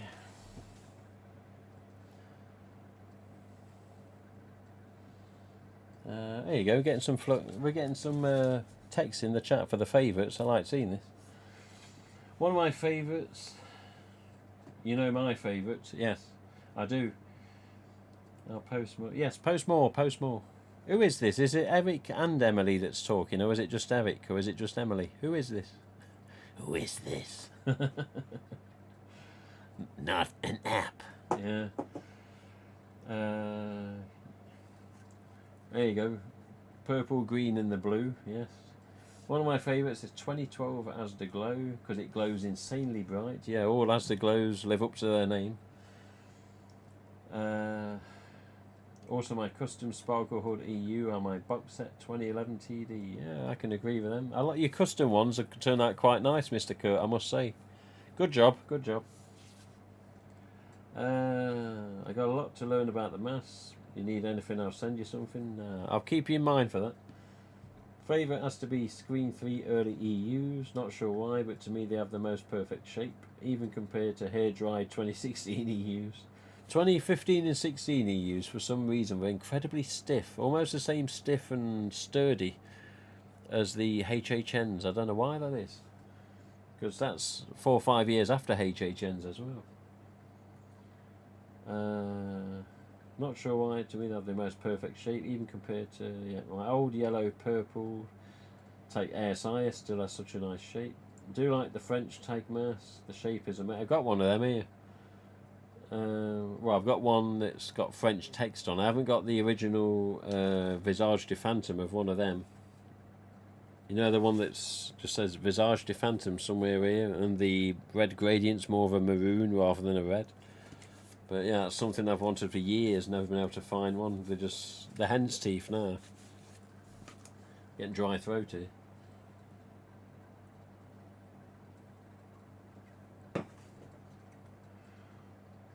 RDS or RDS lookalike, Scream 2 mask, yeah. Yeah, I mean, a Scream 2 mask, as you define, it's just a Generation 2. It's just there's a different with the thicknesses. What annoys me with the Scream 2 screen use mask, as it's listed and described as, is that, yeah, okay, they were thinner, they were centre set, blah blah blah. Now everybody that has a thinner mask automatically assumes they've got a screen use mask. We can't prove that. We can never prove that. So all these people that say, "Oh, I'm sending me collection, yeah, Screen 2 use mask," you don't know that. Can't prove it. You know, it may just be a thinner mask because that's how some of them were made back in those particular times. You know, it may have just been a particular run where some were sent to movies and some were still mass produced and sent out to many shops. We'll never know. We'll never know. We haven't got, as we said, that magic staff member or that magic Fun World factory maker that goes, "Oh yeah, I know me shit on this, and yeah, this is this and this is this, and that is actual fact." You know, we don't know. So all these people with thinner Generation 2s or fearsomes, we don't know for sure if it's screen used or not, you know. It's a shame, but, you know, we can't prove it. We can't prove it, so all these people and fans out there that've got a thinner Scream 2 or fearsome Generation 2, whatever mask, we don't know what it was used in. It's, I don't know, like a vintage car, isn't it? You know, you get a car from the 50s, 60s, 70s, whatever, yeah, 80s, 90s. It's like saying, "Oh yeah, well, we can only assume that a movie star may have got a lift in this car because it used to be in a taxi." You don't know, you know. Oh, it apparently came from a taxi firm that used to give a lot of movie celebs lifts everywhere. But Tom Cruise may have sat in it, you know. We don't know. He may have done, he may not have done. You know, you can't confirm. That's the git of it. But yeah, the old yellow glow star here, one of the more favoured tags now, with the old Ghostface pointy font. And the old copyright on the back, which is now updated, of course, since. But yeah, 2010 and pre-2010. You see, this is brighter in the white, and this is duller because it's older. So again, all these masks I've got piled up here, these are all black and red tags. God, they're dusty as hell, these are. This is, oh, there you go. This is when they started to put the codes on the back of the barcodes with the Rex stuff. So this is like the first iteration on the header tags of when this started coming in with the 09060 Rex 07. So the 09060 there is normally in reference to September of the year, the 09 being the month. And the Rex 07, yeah. So 0906 is basically September 2006, if I calculate correctly. So this is essentially a 2006 mask on the old yellow glow star there. And of course the UK distributor there, which we've looked at the catalogue earlier from them.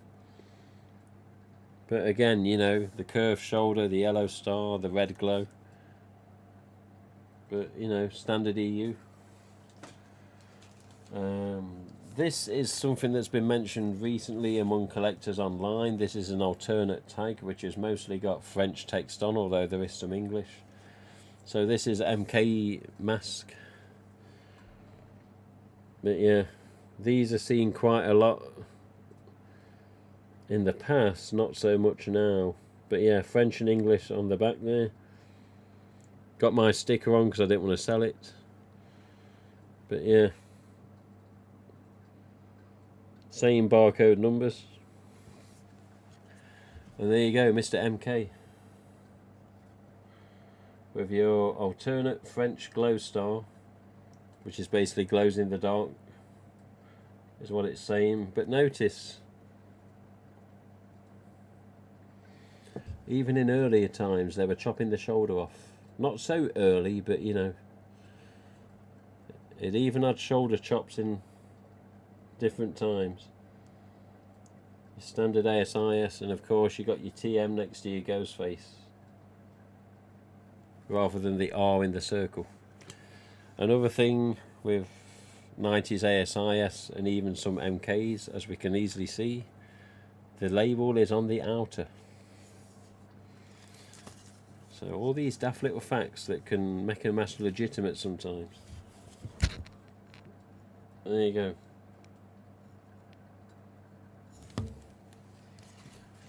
But yes, the MK, this is the most common of the MKs in the UK when they first came about. Squinties were everywhere on these tags, on ASIS tags as well.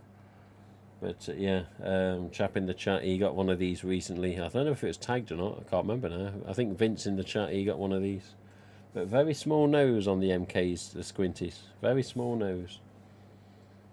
Very small compared to a T-stamp. Look at the difference in noses. So, T-stamp and MK just very, very small.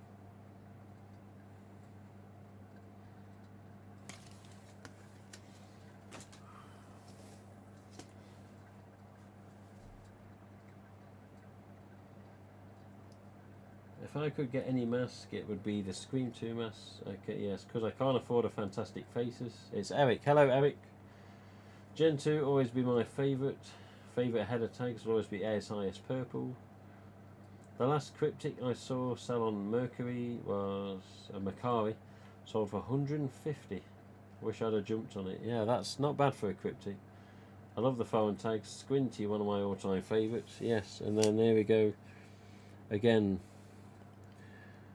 See, this is a T stamp, which doesn't have basically the T at the back of the barcode. It has a TS, which basically stands for Taishan, which we saw on later T stamps. It's actually spelled Taishan.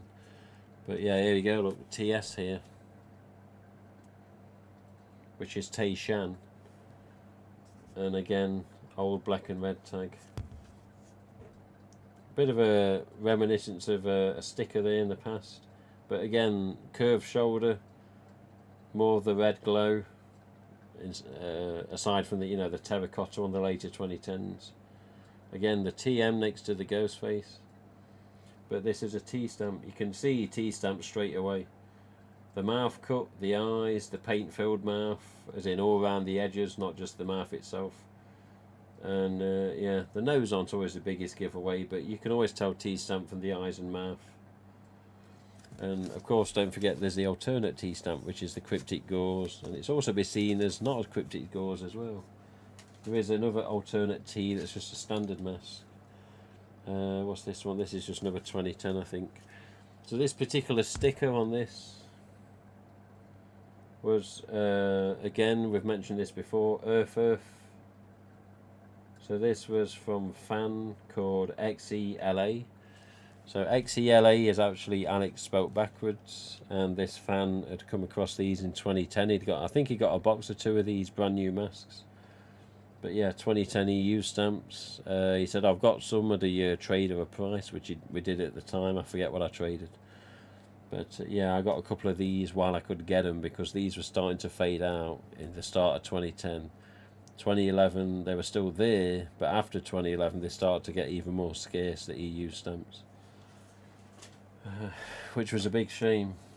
And I'm talking about standard shrouded masks, not the collector's editions or similar to that. But these 599s here are sometimes seen in Walmarts, I believe, or some other store.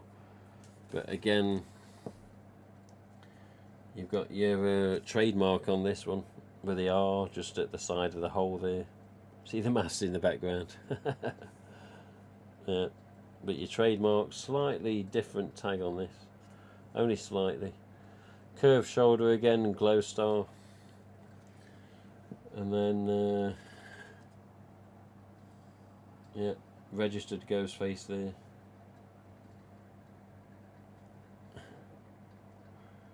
And you got your alternate code above the barcode there. I can't remember what that one is. But yeah. And again, standard EU, this one. And so even with these as well, look. See, you got the green tint again. Not all glows have the green tint, and sometimes not all the non-glows, didn't have the tint removed. Sometimes you could have a green tinted header tag and it be a non-glow mask, and vice versa. So although tint or no tint was on the header, it didn't always define what the mask was exactly. There were sometimes, you know, it would cross-reference, so to speak. But again, another TM one. ASIS. This one's had a bit of a bad life, but again, double glow star with the French alternate. And this is basically like what you saw earlier with the squinty mask, except it's not a squinty mask. So same tag, just in worse condition, with a standard EU on it. So these, the normal glow star, and the MKs as you've seen minutes ago, these were what were commonly in the UK in the late 90s. What we got here? Yeah, this. Oh, lovely smell on this.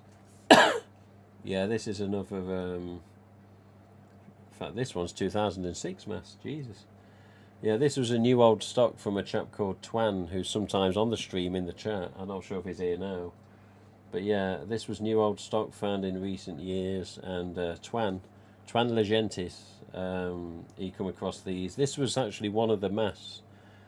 This particular one, this is one of the ones of about 6 or 7 or maybe 8, I can't remember, that almost went to the Screen 5 set. This one almost departed to go to the set of Screen 5, almost, before RJ sorted out with some other masks and then he sent them in. But yeah, this was one that could have been at one time part of Screen 5, but it's still here and it's still mine. But yeah, $10.99, look, $10.99. Again, rounded shoulder, normal glow, trademark after the Ghostface on this particular tag. Yeah, 09060, suspected as November 06, suspected, can't fully confirm.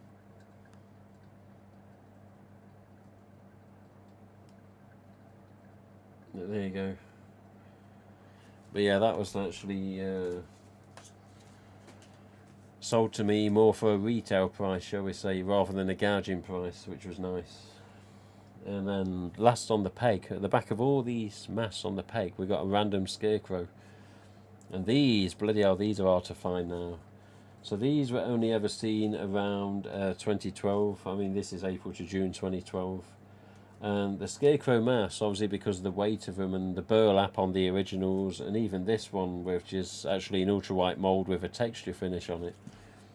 Yeah, these were always on these thick corrugated header tags rather than the standard card header tags that we see. But yeah, this one, signed by RJ on the front, signed by Frank McGovern on the back, because Frank was behind the Scarecrow and the Zombie and the Devil and the Viper and, you know, whatever else I forget. But yeah, the corrugated tag there because they need a bit more strength. And it's got my sticker because it's intended to stay with the collection. And the red Fun World logo there as well, which isn't as commonly seen on some of these recent years tags. It's normally a purple logo. But there you go. Frank's signature up there, because he was the one that come up with the Scarecrow variant for Ghostface. But yeah, 12060 look. So April to June 2012. Dongguan, Guangdong, China. Yeah, these, we've got a price tag on it.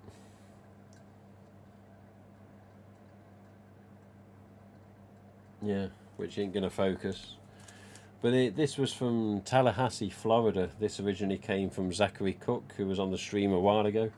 One of the original collectors, I call him. But it says here on the price tag, Magic and Fun Costume Shop, Tallahassee, Florida. And Zach had told me, he said, I've seen these masks, I don't see them often, so I picked you one up, and that's all he did.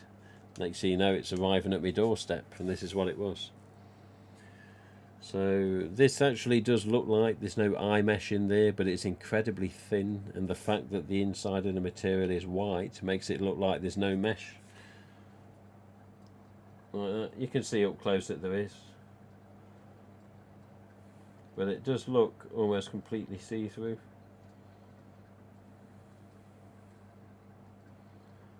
Yeah, and of course the shroud is a similar to the dwarf style with a padded fringe, shall we say.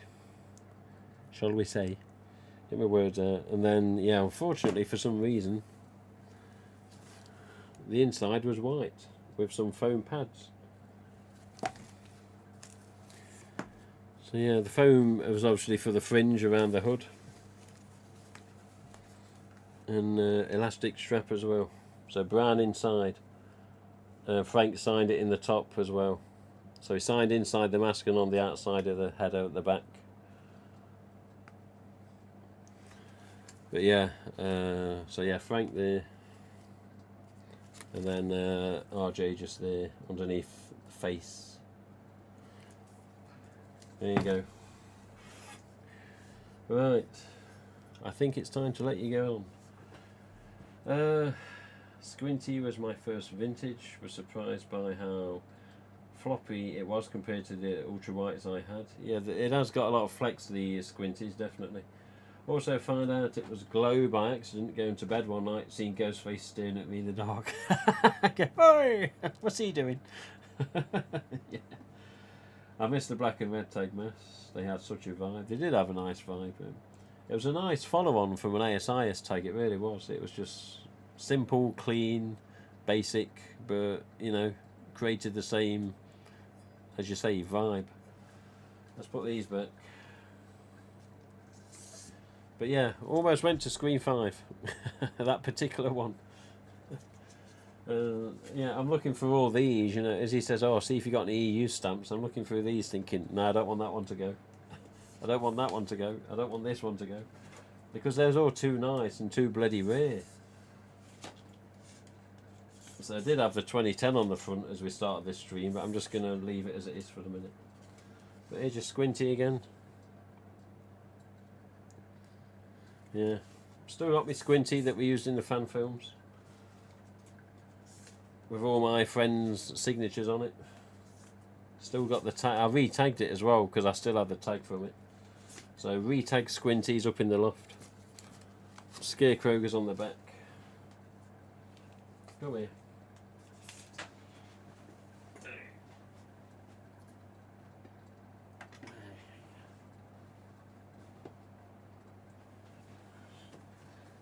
There you go.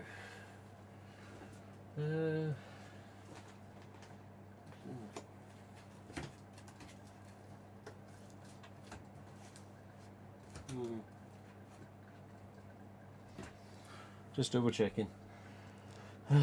What's that? Black and red tag glow was my first Ghostface as a kid back in '04. Have one now, and it's my favourite tag mask. Yeah. One of the, I tell you what, even in the early times of the millennium, so like when I first got the internet and the PC, as I said earlier, it was about 2003, 2004, and even back then, you could go on eBay and you could find obviously EU stamps on the glow tag, so black and red, you know, glow star tags. But one of the rarer ones to find back then, 2003 and 4, you know, not long after Screen 3, not too long at least. But yeah, one of the rarest ones to find was actually a non-glow mask, and among people online at the time, before, you know, many of us on the websites and the forums and before Facebook and everything come, you know, one of the sought after ones or hard to find masks was basically the black and red tag without the glow star, you know. And again, not always, most of the time, or in some instances, the tag didn't always define the type of mask that was on it. So again, whether it had the green tint over the mask or no green tint, it didn't always mean it was a glow or a non-glow mask. So even now, in 2004 at the time, I struggled to find a non-glow mask, and I had to pay for the damn thing, which was probably £40 or £50 at that time, which was way overpriced, for a non-glow EU stamp with tag attached. But one of the barbs had also snapped as well, so it was like the second barb was there, but the thing at the back of the header card was gone. So, you know, it was just a line with nothing on the end, you know, a barb with nothing else to sort of hang it off. So I actually rebarbed it later in time when I got a tagging gun. But yeah, the black and red tags without yellow star, no matter what the EU stamp was hanging on it, whether it glowed or not, was very hard to find. And after that, yeah, it was the metallics that were very hard to find on EU stamps as well, particularly in the UK, not so much everywhere else. But yeah, it's amazing how things change over time there, and what becomes sought after, what becomes vintage, what becomes valuable. And even now, you know, look at the 25th anniversary Sparkle hoods, you know. The amount of gouging that's gone on with those masks. It's sad that things aren't similar to what they were in 03 and 04, just with regards to the selling side of things.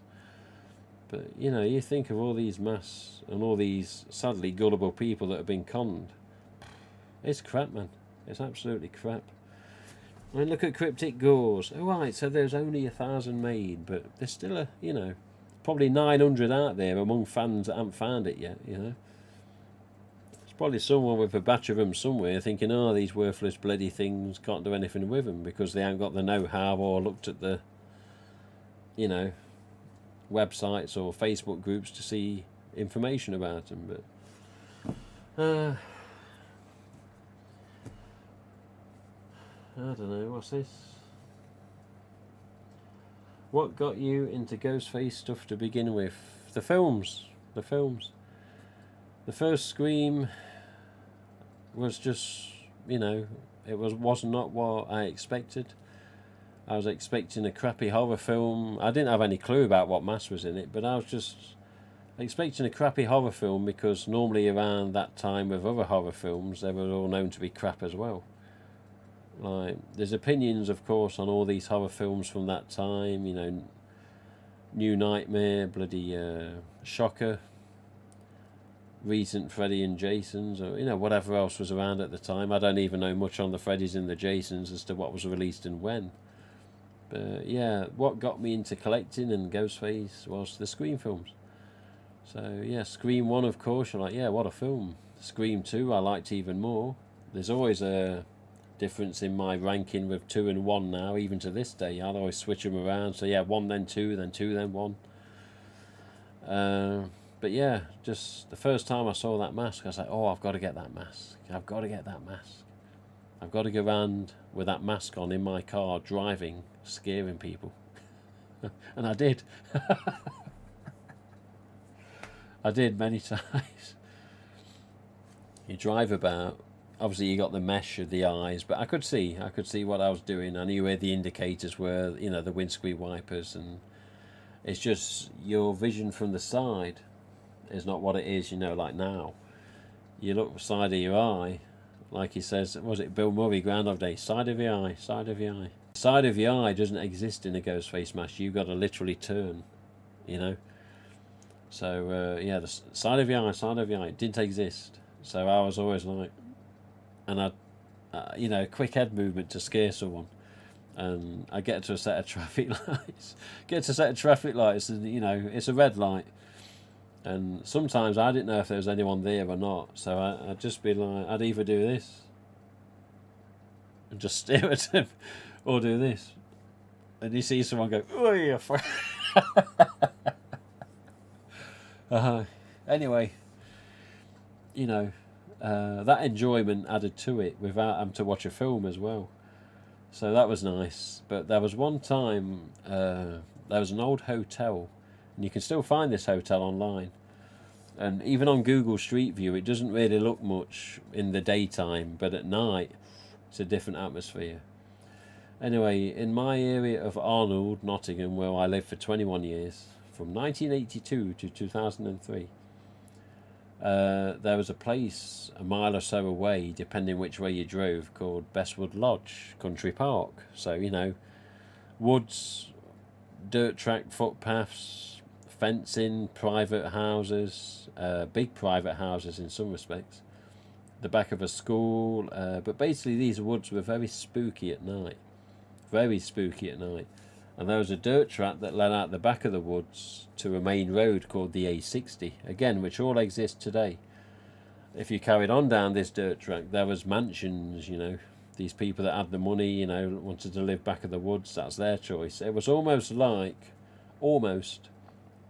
the positioning or the area of Casey Becker's house. Very similar.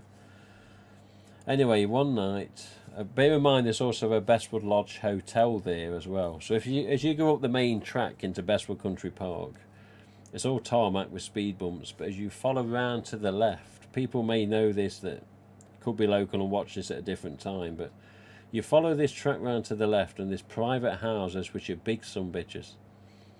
As you go past the private houses, there is a car park and a hotel which is set back and has a big lawn out the back, which leads down to the main street and, you know, sort of loops round to where the road continues if you don't go into the Bestwood Lodge driveway.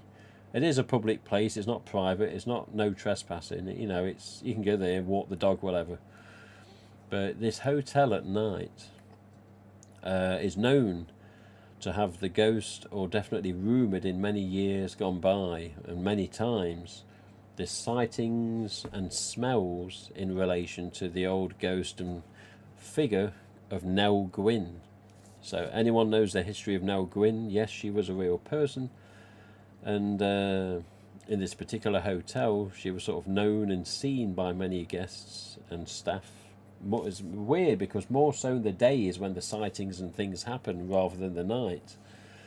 But even then, the hotel was known to be haunted. Here's the bunny rabbit again, look. But it was a haunted hotel of supposedly the ghost of Nell Gwyn. You'd either see her or you'd see and smell her. The smell would be of oranges for whatever reason. But the car park at night was very spooky. The main lighting was at the hotel in the main courtyard. So it had like a courtyard and parking, and an extra parking outside, which was like a gravelled sort of stony area. The gravelled stony area only had a couple of lampposts that worked, hence it was quite dark.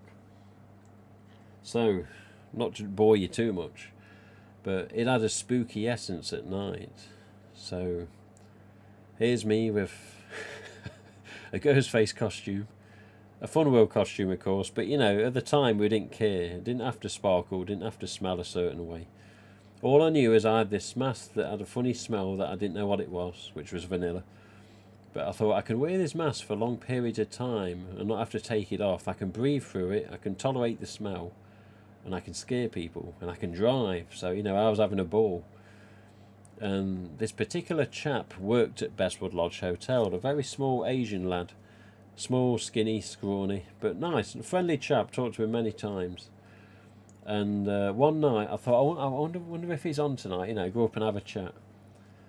And then I thought, well, what if he saw Ghostface? What would he do? You know, what's his reaction? What's he gonna do? So I went up there in the car in full costume and mask all the way there. You know, in case I got traffic lights and could scare someone, I'd always do that. Or I'd see a dog walker up into the entrance of the park and just look at him and like, oh yeah, fucker. Anyway, I goes up this night and I'm thinking he should be on. He should be on. I didn't know his rota or his shifts, but I'm thinking he's got to be on.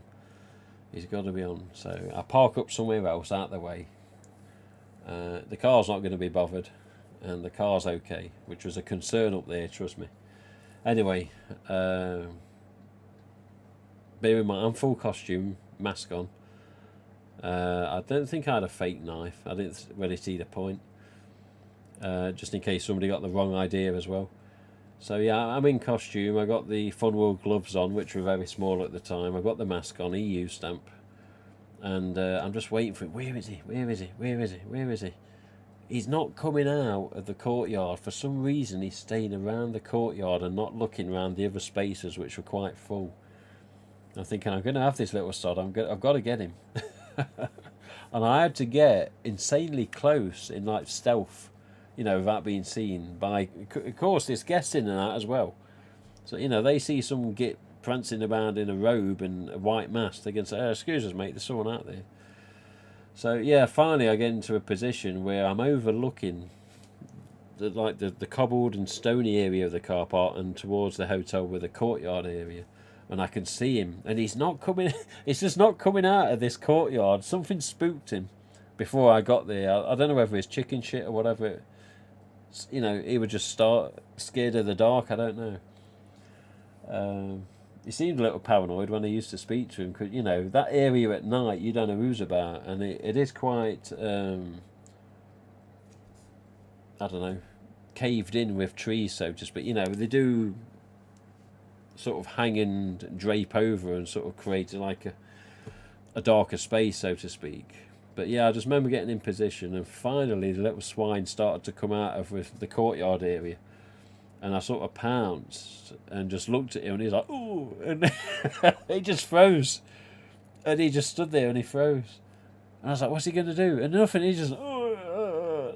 So I'm thinking, what do I do? So I legged it. I legged it down a back path past these big posh grass lawns and ended up on the main road. So I'm now half a mile from my bloody car. So, yeah, he's sort of in shock, don't know what to do, sort of stood there frozen like a bloody statue. I never know what he did afterwards, because I'd legged it. And, yeah, of course, I get out of puff and bloody run out of energy and just start walking around the main perimeter of the Bestwood Park itself, and then back up the main driveway where the speed humps are. My car's all the way at the top of the drive, you know, to one side of the dirt track. Which always needed lots of potholes filling, so it wasn't the best for driving or walking. But yeah, I'll never know what his reaction was or what he sort of thought as that happened. He didn't really scream as such, he was just like, "Oh," it just shocked him. And I remember getting back to the car, looking around, you know, is he going to be looking, is there anyone going to be watching? And there was just nothing. I was like, shit, have I frightened him, really frightened him? Or, you know, what's the feedback? I had no feedback, no reaction of what had occurred from his side, you know. He just literally froze. So I went home thinking, well, you know, gave him a shock, you know, tough shit. And I think I went back 2 or 3 nights later, and he just he wasn't there. And I swear somebody said that he quit. I can't remember. It's that long ago. But this was 97, 98. But I think he almost literally shit himself. I don't think he did, but even then, RJ had a similar story as well, which I said to him recently. I said, RJ, you should have told that story on the stream, on the interview, you know, we forgot. The interview, not the stream. And he said, oh my God, yeah, I can't believe I forgot that. I was like, well, you know, we did. But on the Still Screaming documentary by Anthony Massey, and I know that's how I pronounce his name now because he told me. But he says it's Massey as in sassy. So Anthony Massey, who did Still Screaming documentary in 2011. There was a story in there with RJ, and what it was is there was some trick-or-treaters and RJ who decided to be Ghostface. So RJ gets in position at the front of his house, and he's just literally sat as Ghostface. He's not out of range, so to speak. He's not hidden. He's just sat as the figure of Ghostface, the main appearance, as if like it could be a mannequin or a dummy, you know. It's a still Ghostface sat in a certain position, just doing nothing, just, you know, looking the part.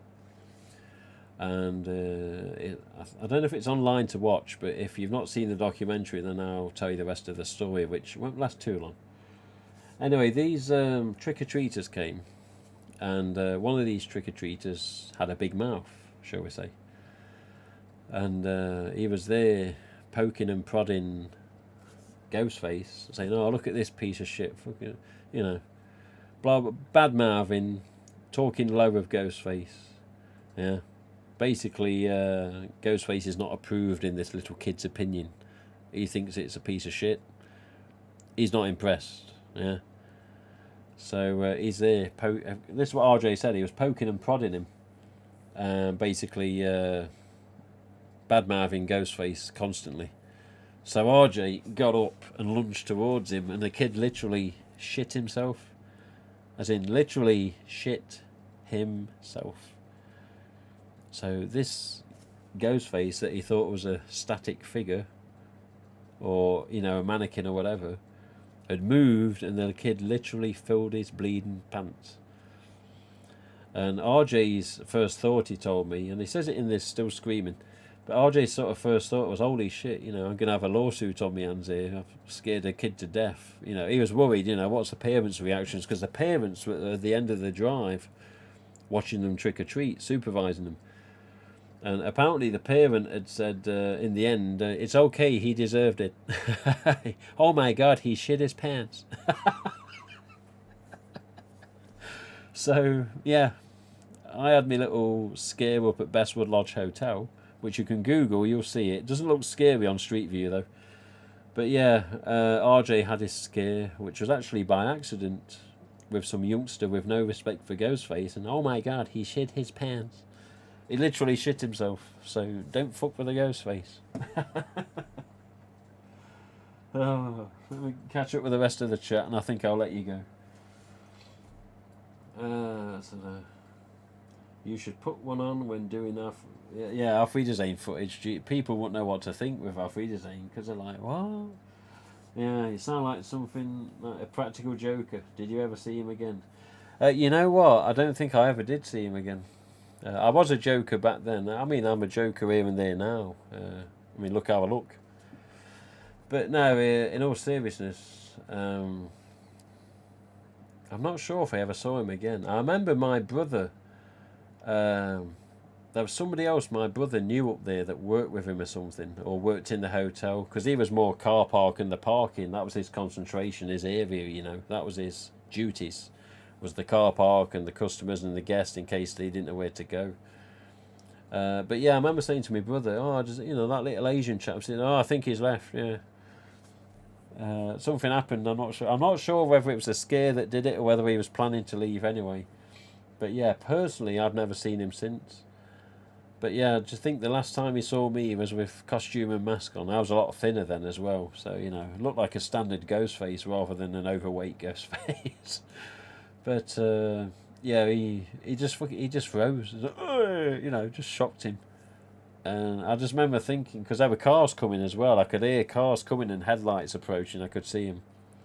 And I was thinking, what do I do, you know, is he going to start crying out? Is the car going to try and assist him, you know, whoever's in the car, you know? I thought, so they'd just leg it.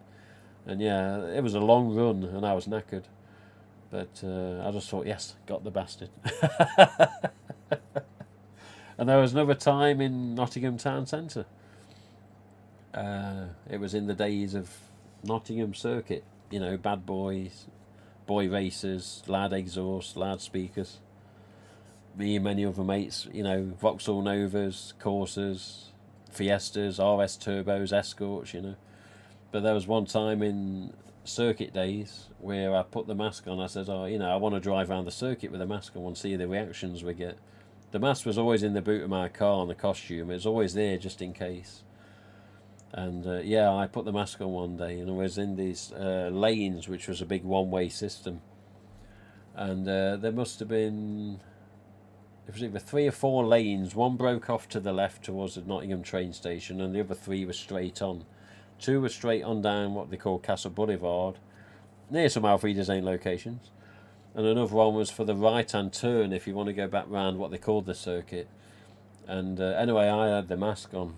And I just did what I used to do, which wasn't a snap, it was a slow one. And I did that with a mask on. And it was a copper. Oh dear, oh dear. And you see him go. And I was like, oh shit, it's a policeman. And his face was like, you know, serious face. I was like, oh shit. I'm in trouble now. And then I turned my head and looked into his back seat. And there was somebody in the back seat he'd arrested. So he was busy. He was dealing with someone, and he couldn't come and deal with me because he already had someone to take in and arrest. So I got lucky there. But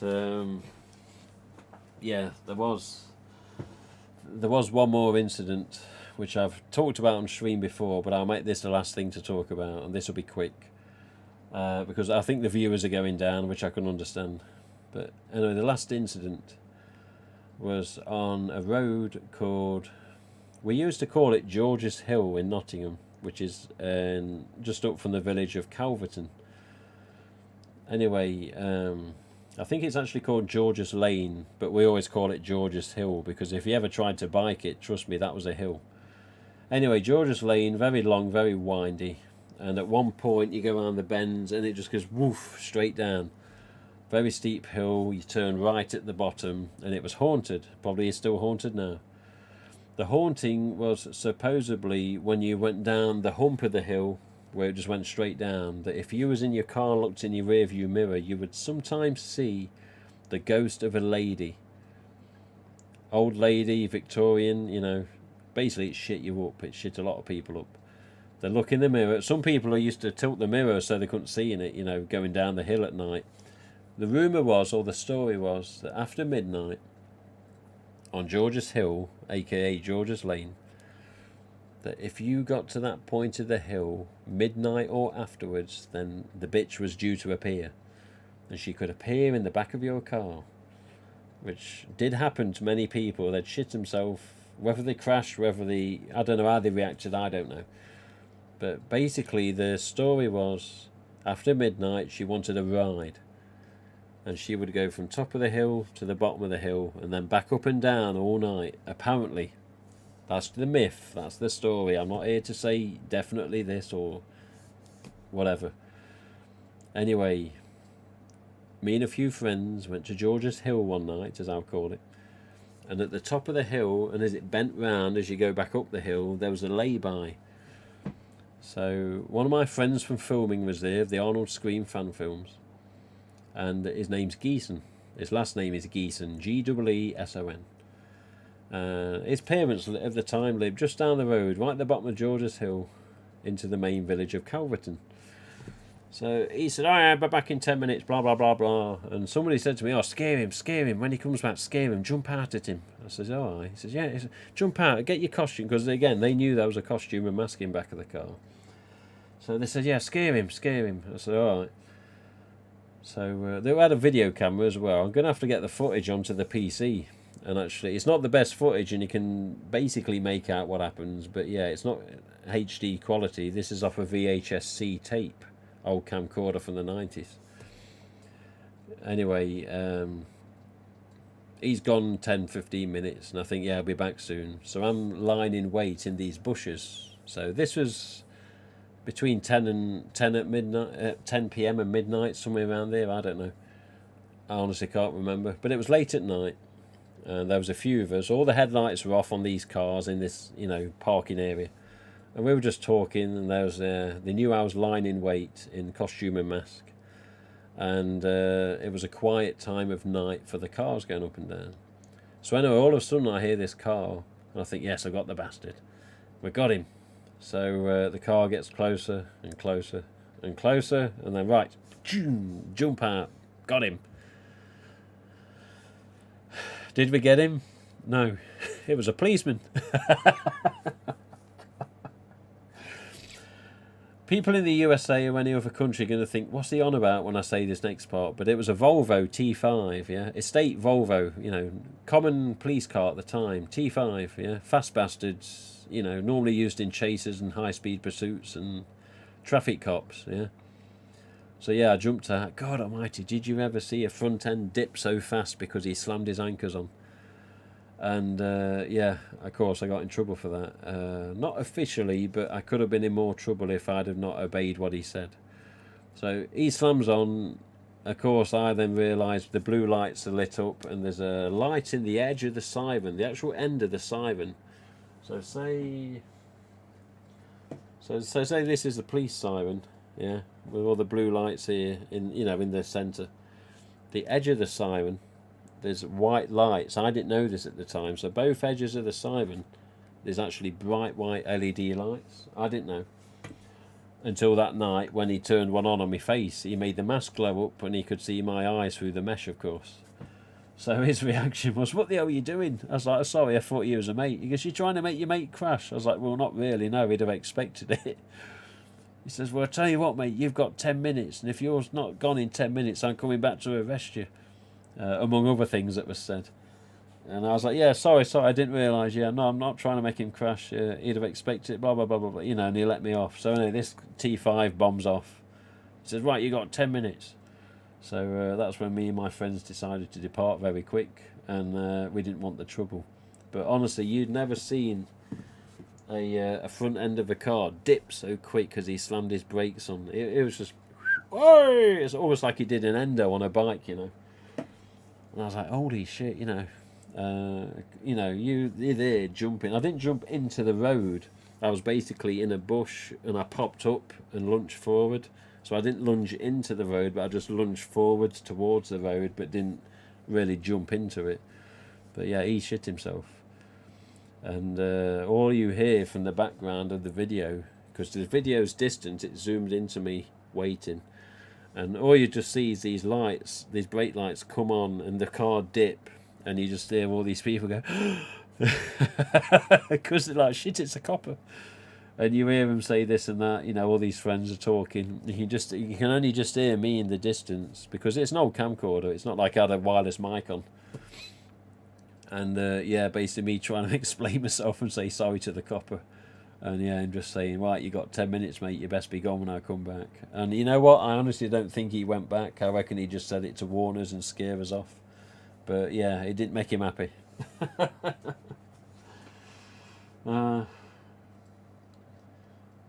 But yeah, I never saw the Asian chap ever again. I honestly wonder sometimes, you know, where did he end up? What's he doing now? You know, is he still small, skinny, and scrawny, or did he bulk up? You know, I don't know.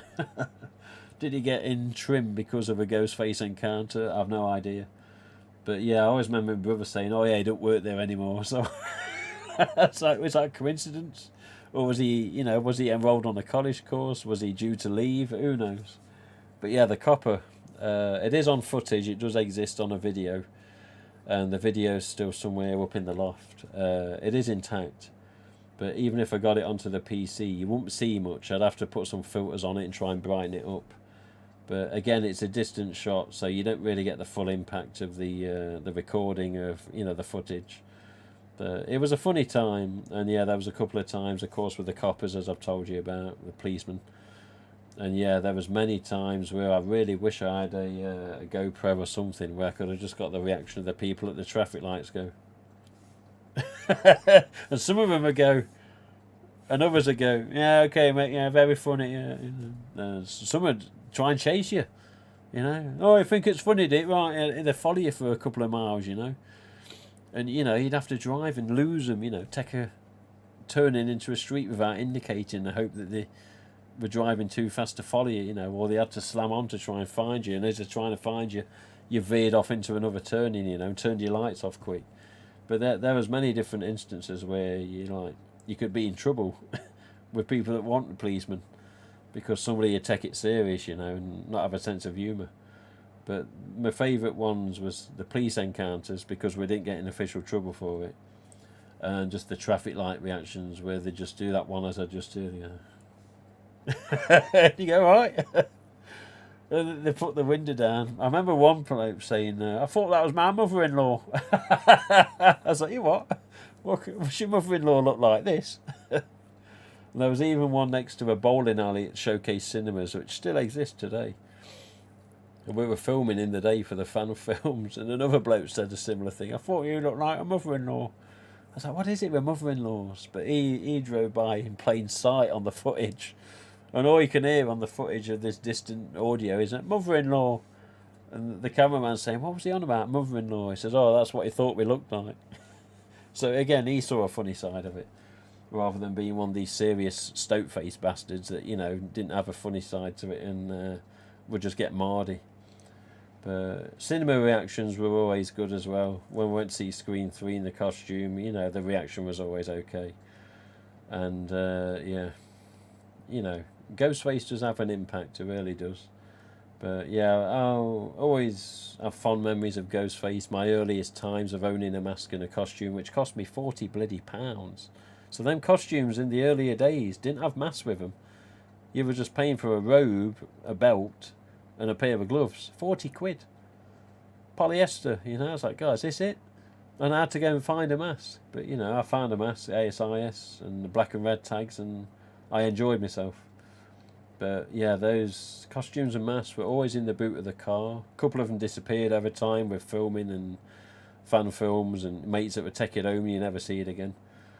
I don't know whatever happened to those masks. So I haven't got any original masks from the fan films, only from like 2006 onwards, or 2004 I think.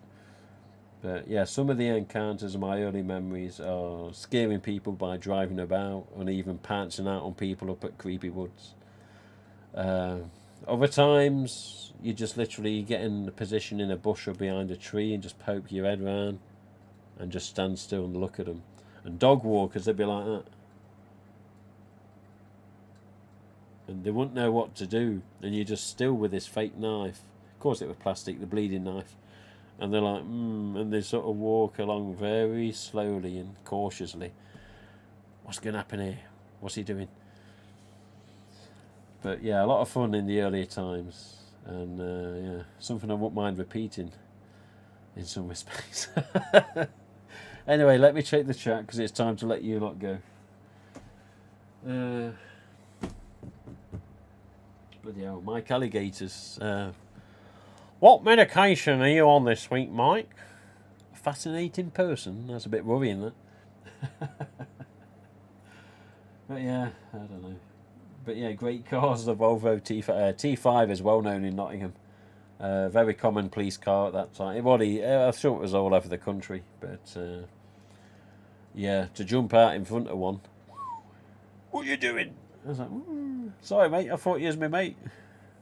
Trying to make him crash. Cause an accident doing that. I was like, well, that wasn't my aim. I was just trying to shock him. I was like, you got 10 minutes, mate. Like, yeah. Have a nice day. Right. Okay, anyway. So, as always, I'm going to count myself out. We're going to end the stream. Oh, dear, oh, dear. But, yes. As I said on the last stream, I'll repeat on this stream. If there is any information... So, I'm off work now until Friday. Is it Friday? Yeah, Monday, Tuesday, Wednesday, Thursday off. Friday, Saturday, Sunday, Monday at work. Anyway, if there is any information between now and even if I'm back at work, I'll do a day stream if I have to. I don't care. I'll do a stream before I go to work. But no, it's okay, Mike. I know you're not having a dig. I'm only messing about. I know what you mean. But yeah, if there's any information with regards to an update on the UK distributor stock. So if there's a phone call tomorrow, I'll be streaming tomorrow. If there's a phone call Wednesday, Thursday, Friday, I'll be streaming Wednesday, Thursday, Friday. So if there's any information saying, oh, by the way, training standards of this or training standards of that, it's either good or it's bad, I will be updating you as soon as humanly possible. Even if I have to stream off my bloody phone as I approach work and park up, I will be telling you. So, earliest information about the UK stock status, good or bad, I will be letting you know the day I know. So, if I get a phone call Thursday at 12 o'clock, Thursday at 1 o'clock, or 12:30, I'll be streaming and telling people. Whether people watch live or watch it back, it doesn't really matter. But I'll be putting it on the Twitter, the Facebook, anywhere I can to say, right, this is the status, this is the latest. So, keep it in mind. How is your back now? The back is a bit better. Yeah, last stream I was moving about a bit because it was getting uncomfortable. But yeah, it's a lot better now, but it's not fully normal again, so we say. Apart from that, thank you for watching. Thank you for tolerating and listening. We will speak to you next time. And yeah, as I say, earliest update, I'll let you know. I hope there's something this week. Whether there will be, I don't know. If not, then as soon as I do know something, I'll be telling you. So, until next time, we'll see you soon. Thank you for watching, tolerating, listening, and hopefully enjoying some of it. Particularly with some of the stories. But see you soon. I'm just going to count myself out so YouTube don't cut me off with regards to the end stream button. But see you soon. Thank you all for watching.